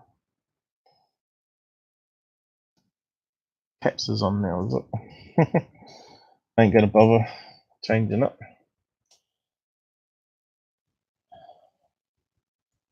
So get rid of that one. We're getting there. Down to 1 now, and we got some images here. I did take some snapshots of a test run, just in case. Yeah, this is another interesting image I got from Hangouts, would you believe? A login page, and I thought, look, what's that there on the screen? Looks a bit funny. You got the birds, you got the planes, right? And if you have a look, this shows to show that when you see that on a video, right, or a photograph on a UFO channel, you think, oh, that's a strange looking UFO or critter, but it's actually 2 birds There you go. If you zoom right into it, one bird's got his wings going down and the other one's gliding. Two seagulls, obviously. See that, John? Yep. Oh, absolutely. It looks really strange until you see it's two birds. And I saw that on the login page and I thought, that's strange. Strange looking. They got three planes here. And they got the seagulls. Bit dangerous flying around with seagulls though, isn't it? Well, I'm sure it wasn't deliberate. Yeah, so yeah, I thought I'd share that one. And how contrails are made. This one here was quite good. Shows you what happens. So a contrail happens when you get a cold layer of air. So you got the jet engine here, water vapor and sulfur particles, obviously from jet fuel being burnt, and it condenses into water droplets with obviously some pollution. Turns into ice because of the cold layer, and then produces contrails like a fog machine. So that's how the contrails form. And here's an image here that you get gaps also in contrails, which atmosphere is really strange. Like you get cold spots and then you get a warm spot and then a hot cold spots. So it's possible to get broken contrails as well from planes. Gaps, as they're called, are claimed by chemtrailers as evidence that planes are spraying. Such gaps will, of course, appear in any persistent contrail where the stratosphere RH falls below 100%. Generally, of course, the humidity tails off gradually, and transition of the trail to no trail is quite instinctive. In this case, transition is hard and sharp right angle. Too sharp, in fact, for a whirling twin vortex contrail. Alright, so you can see it's sort of spinning around together. Close inspection of the sky, each side of the gap shows that it is comprised of chemtrailers vertical airbrush strokes naughty. So it looks like it's been edited is what they're saying, is it? Gap shows it's been comprised of contrails vertical airbrush strokes. So it looks like they've sort of cut it in this picture is what he's saying. Photoshop. Naughty. But what I wanted to find out, which I didn't have time, is there any pictures of plane contrails in Australia? Especially in Queensland. Contrails, Queensland, Australia. Because people think because it's really hot there that airplanes won't make contrails. And I asked Mick West, can contrails be created at 10,000 feet? And he replied back on Twitter saying they can be at any altitude. Depends if you got the hot and cold layers of air and moisture, of course, humidity. So let's see if we can get some images up. I was going to do a search. And does it say Australia here? That's the question.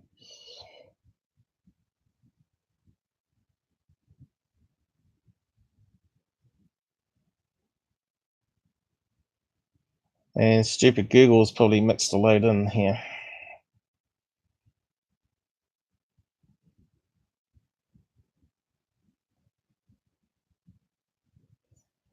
We've got Brisbane, that's pretty warm there. So what's that one there?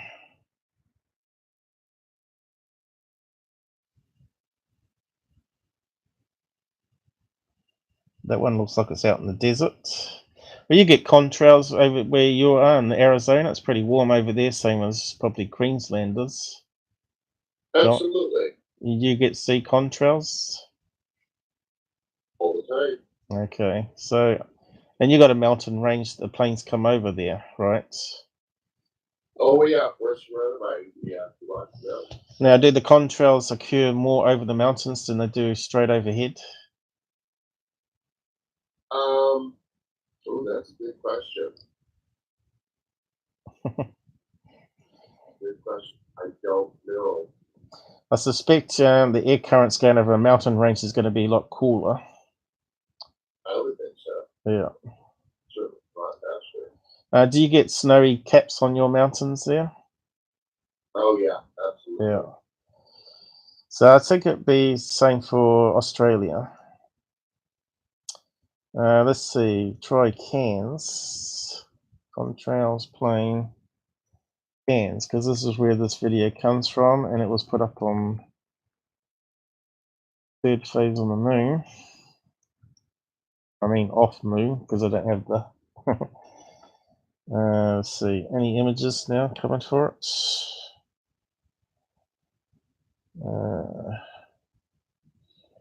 Hasn't narrowed it down for us again, I don't think.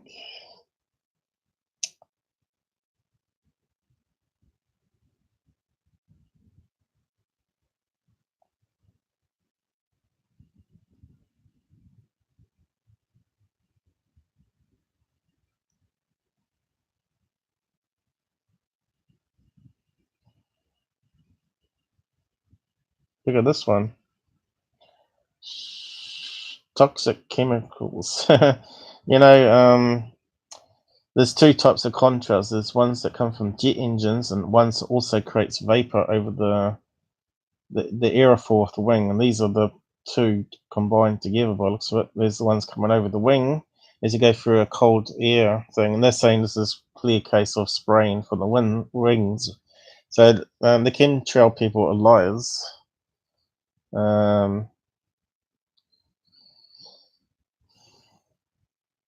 I know some probably were suspicious of being poisoned by chem spraying, because there was times where they did spray for mosquitoes in America, wasn't it, without permission? Didn't they just fly overhead and spray overhead? Absolutely. So everyone's skeptical of the government and military spraying stuff in the air.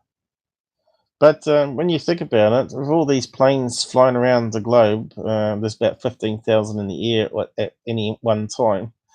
They're creating all these contrails from the water vapor, which reflects the sun back onto space. So really, you think they're talking about planes being CO2 emissions and creating climate change. But instead, I think the planes are in a way reflecting a lot of the heat back out into space. And if anything, it's actually cooling down the planet, not to making it hotter.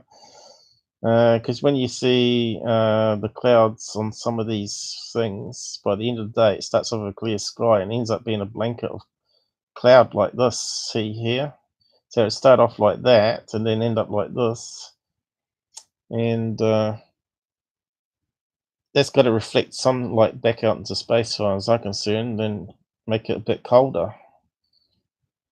But yeah, I was trying to find a particular image there of anyone that's actually filmed some contrails in Australia, and I think we got one here on this one with the woman claiming it's a UFO. UFO. So we'll just play a clip of it. Is this number one? Yes, it's number one. The fuck is that? Oh, she's straight away swearing. Do we go and hope she don't swear all the time? So that looks like a flying saucer to me. So he's ugly, can't again. Oh, Jesus. Foul mouth Australians, eh? Let's mute her and put on the subs. Can't have it swearing like that. Two bad words in one go. Grab a shotgun. Let's see. She's got it filmed portrait.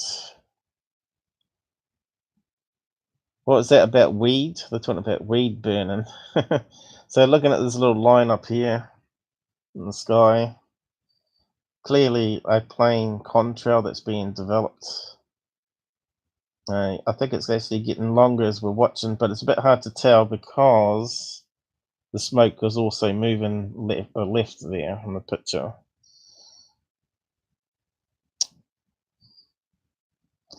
And she's saying it looks like it's getting longer there in the comments.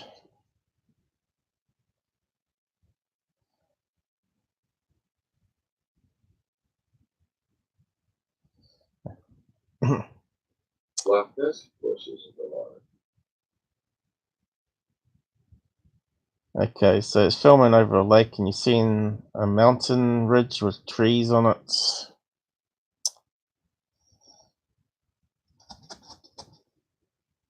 And she has another video where she pans further into the right direction. You can see this getting higher and higher and higher.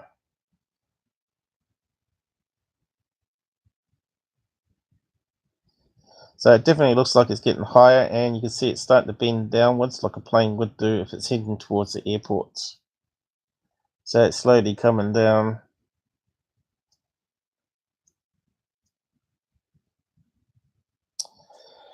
So we did actually get some information on this one, or John did, I hope.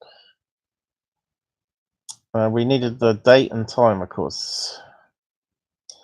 As you can see here, it looks like the sun's going down, so you know it's sometime in the twilight zone, 5 p.m. to 7 p.m. And why is it not coming up? Was I going to have to reload? Another technical glitch here.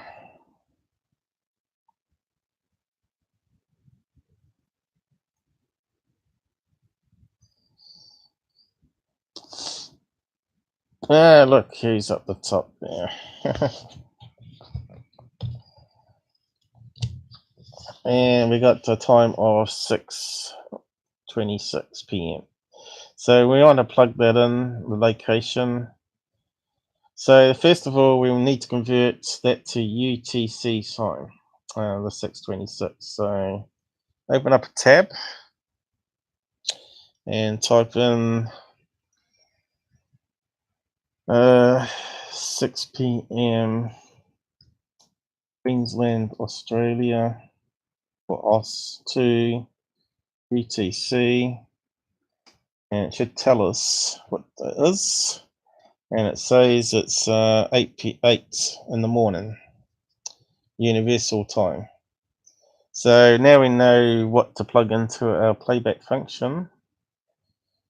We need to bring up Flightradar24, which hopefully won't kill the CPU. See what goes on here. It always goes to Stockholm for some reason, and we want to go towards how do we get to it again? We want to get to Australia. How do we get there again?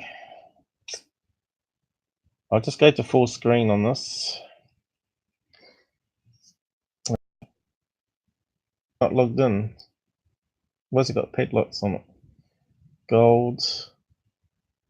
Why have they got pads on it still? Yeah, that's not right. 7 days free trial. Hey, I got full. I should have full access, shouldn't I? Multi-view. How's the CPU going? CPU's hanging in there. How do we get filters, was it? Where's the option to choose where we go to? I thought it was under maps.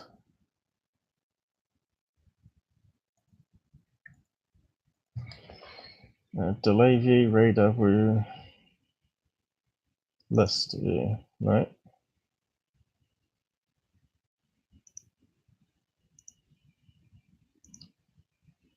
What's those ones down there say?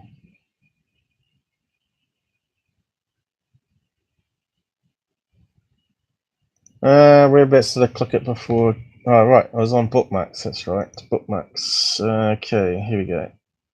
So we want to go to Cairns. Take us right there because we already bookmarked it earlier. So we're pretty new to this application for tracking planes. Here's the lake in question. And she's standing somewhere here filming the plane coming around this part of it here. So it's fairly obvious because she says she's near this lake here and Tinaroo on the video. Where is it? Lake Bahrain. So that's where that is there, Bahrain and Tinaroo. So obviously she's facing west. Did you actually say west on the video, on the message?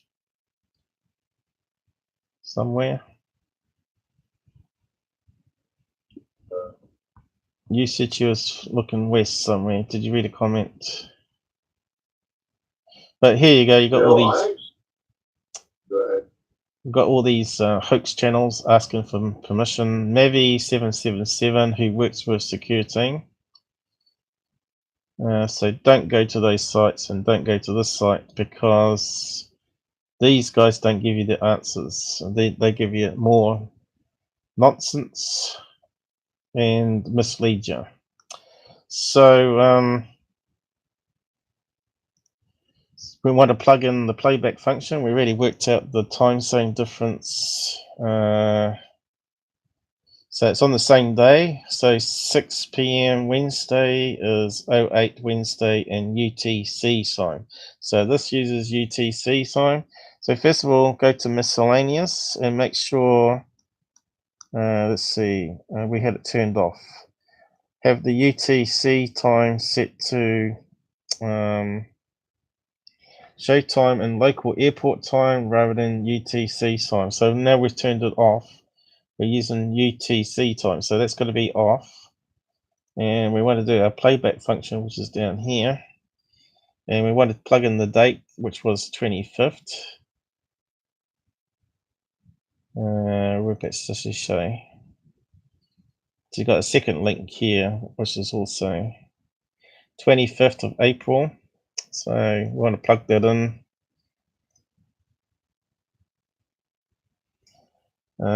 So we'll get the time up here first, 25th. And we're going to plug in 08.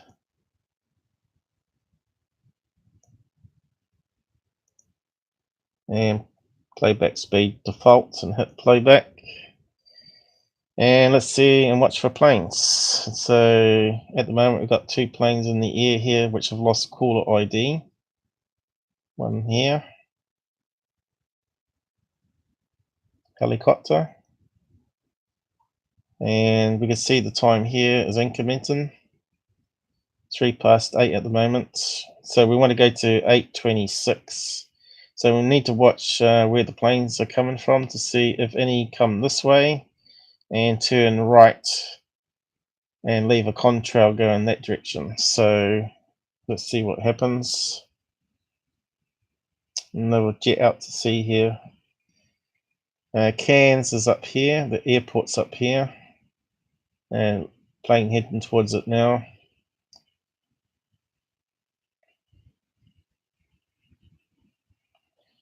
So it's now 10 past, 11 past. Reckons there's 3 on the screen at the moment. One over here, is it? No. They must have lost their call ID, I think. 1 on the screen at the moment. Wherever it is, it might be underneath this playback bar. 16 past, still no planes. Oh, look, what's coming this way? Bingo, right over the lake. So where's it going to? It's going to Cairns.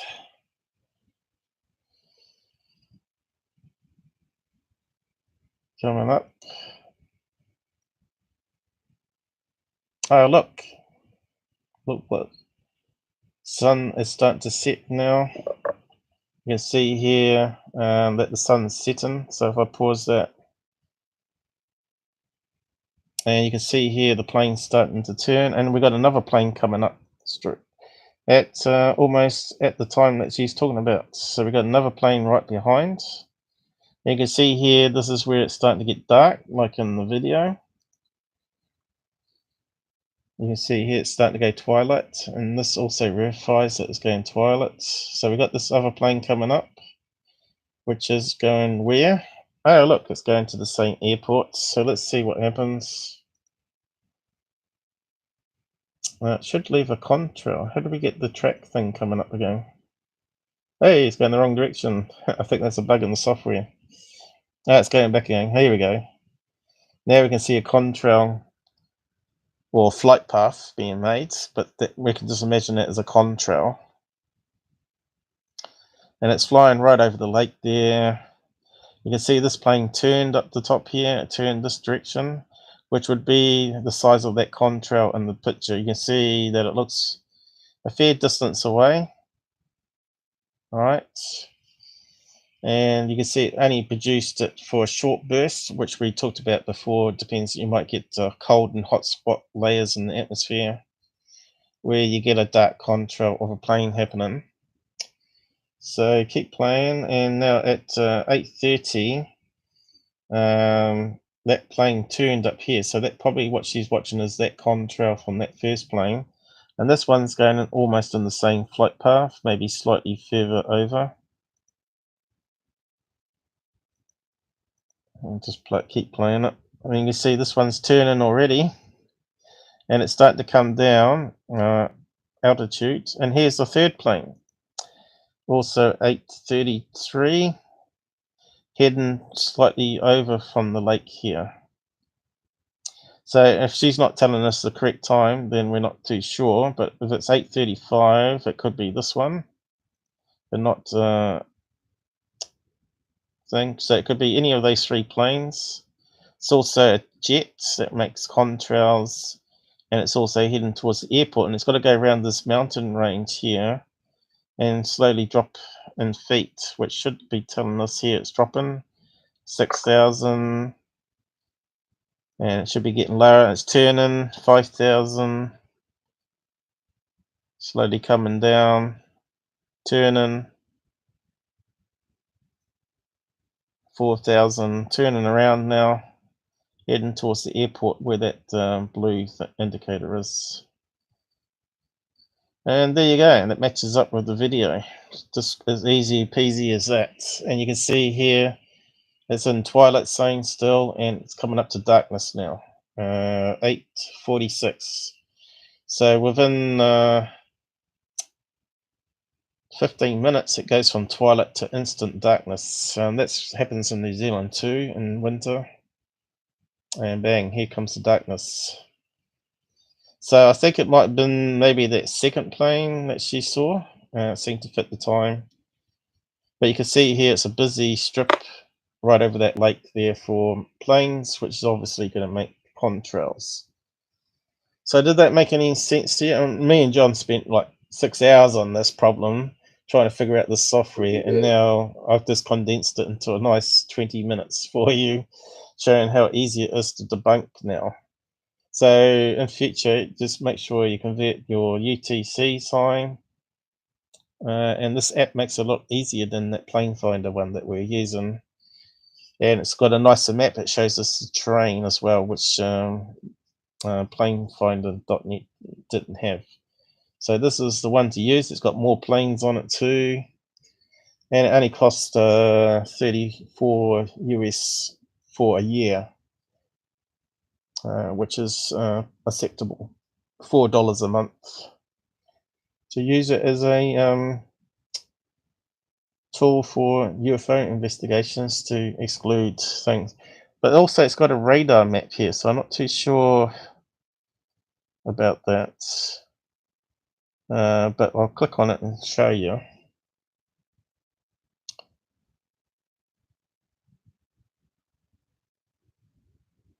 And I would have thought This is what the radar people see. They see a little dot with a track where it's heading toward. That looks more like air traffic control. Yeah, this is called a radar map. Yeah. So the airport's there, wasn't it? Zoom it in a bit. So that one that we saw was coming around here. It's coming down to land. And that's what it's showing on the radar map here. So I just wonder if we can use that to determine whether it's an unknown object, because it doesn't seem to have any labels on it here. Ah, there you go. You have to click on it. Oh. Click on that one.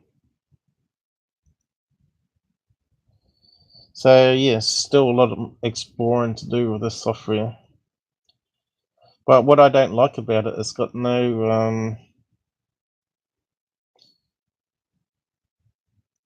has it moved up too as well? Where's Cairns on this? Was it down here or was it up there? Did it move location a wee bit? It's a bit confusing about the terrain, eh? And the city map labels on it. But it might be handy. Maybe we can see a UFO in it that's not a UFO, not got a number on it, a registration number. That's if they don't scrub the data.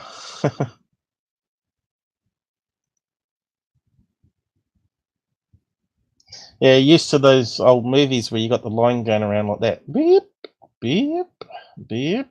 Now it's all computerized and digital, right? It takes all that away.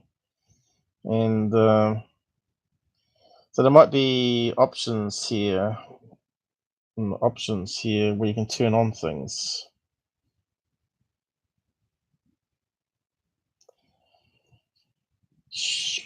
Maybe you can overlay a map. I don't know.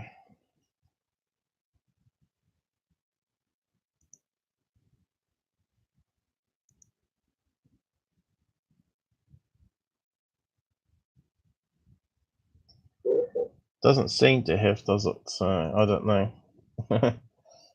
Yeah, that's actually pretty setting.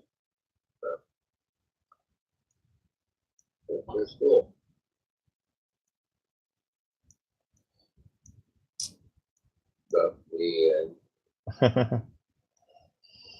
Well, I suppose you'll be buying a membership to it next. So how do we change it back again? Default. There we go. You'd think it'd be over the same strip. There. Let's see if it overlines again. We've got little islands here.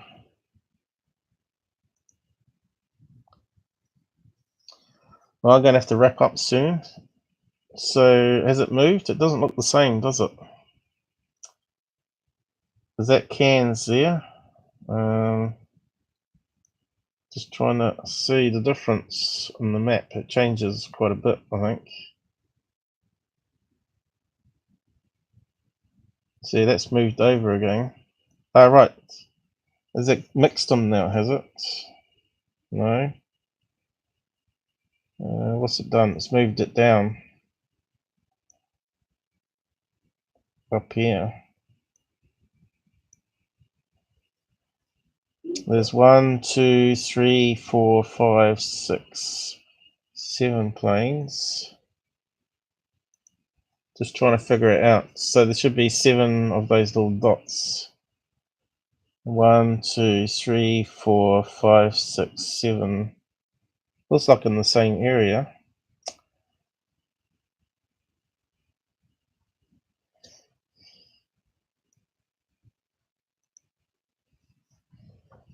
Anyway, we'll just go back to her video now. I'll just close that down because we've used it to debunk it now.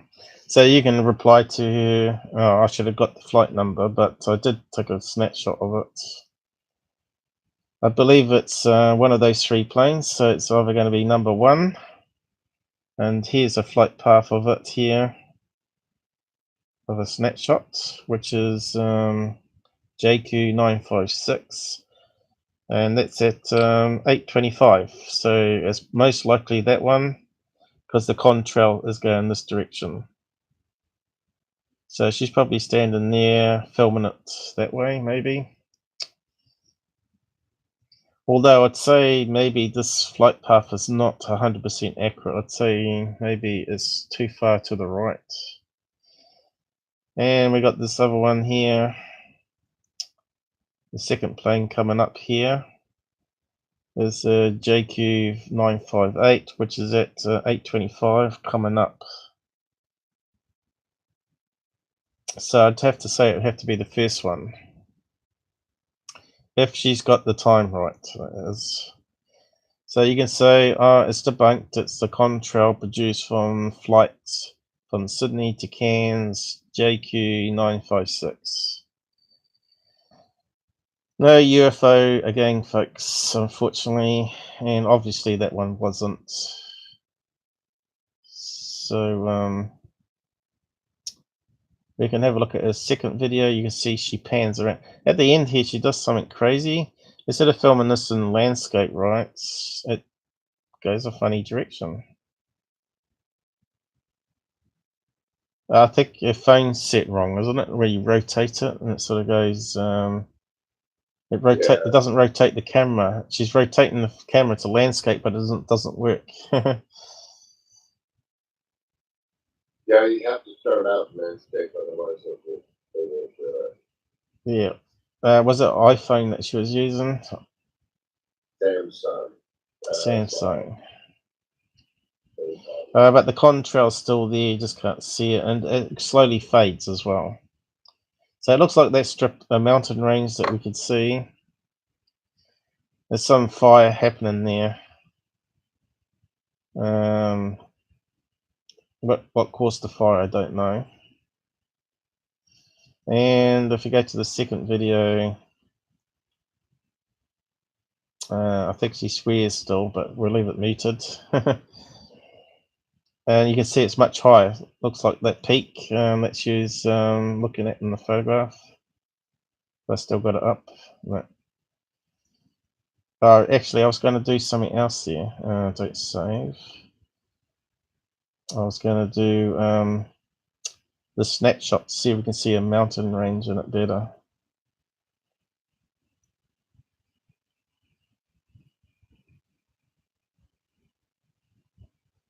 So there's the original one, but it's not zoomed in. Okay, so if we adjust the curves on it, we might be able to see better the other side of the lake.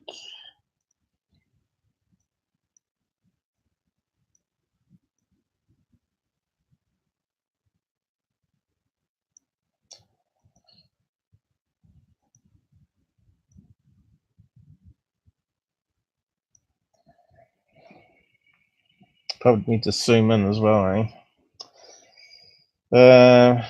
Probably have to do that first.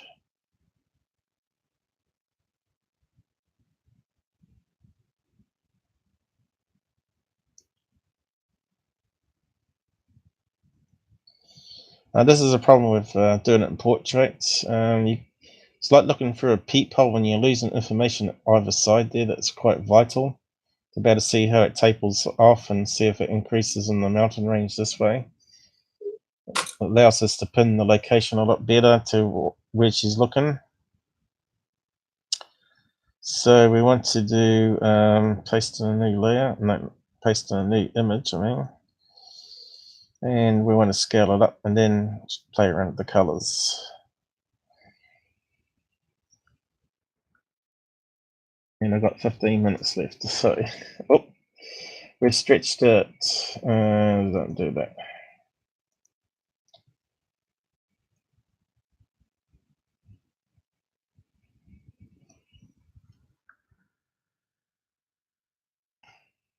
Okay, so does it look like another mountain range here, or just a bunch of trees is what we want to know. Shame we haven't got a full daylight photo of the area, which will be higher quality. So all that adds up. to the information.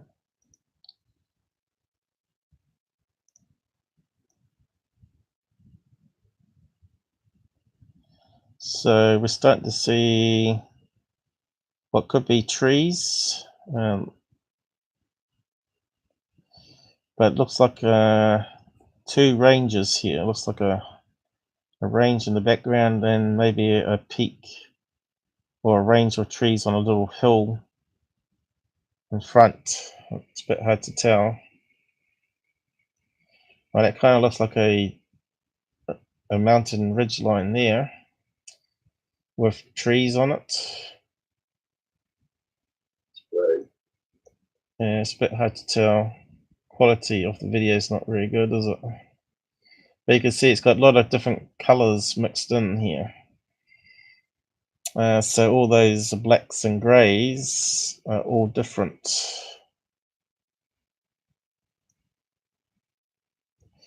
We could try a different filter.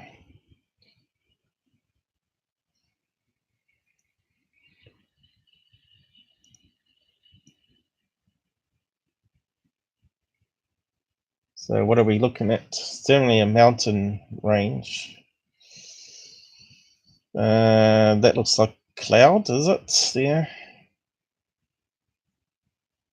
Definitely a cloud layer there, right?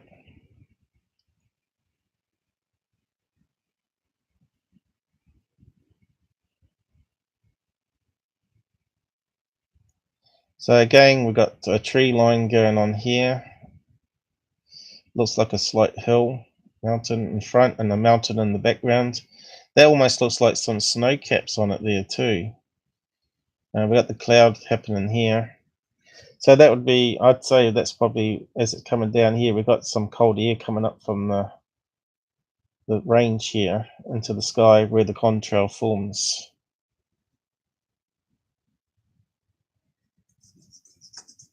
So that's what I wanted to do on that one.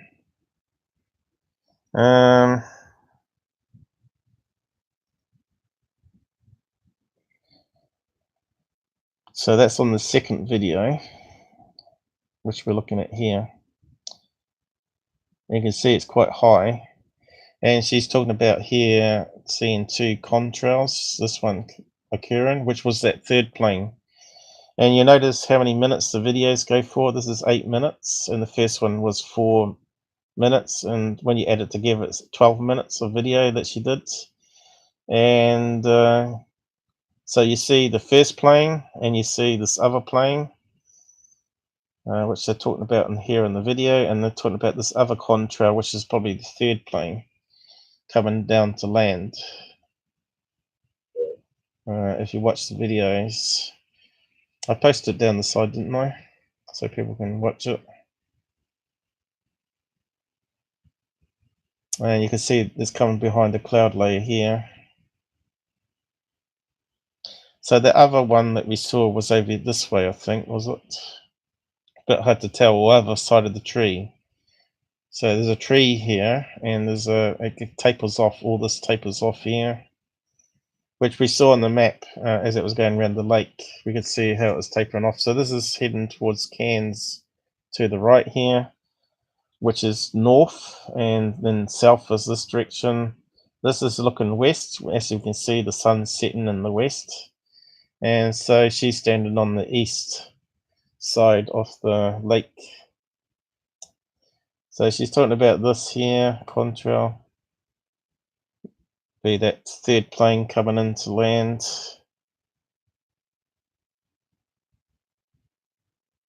That we saw on the map.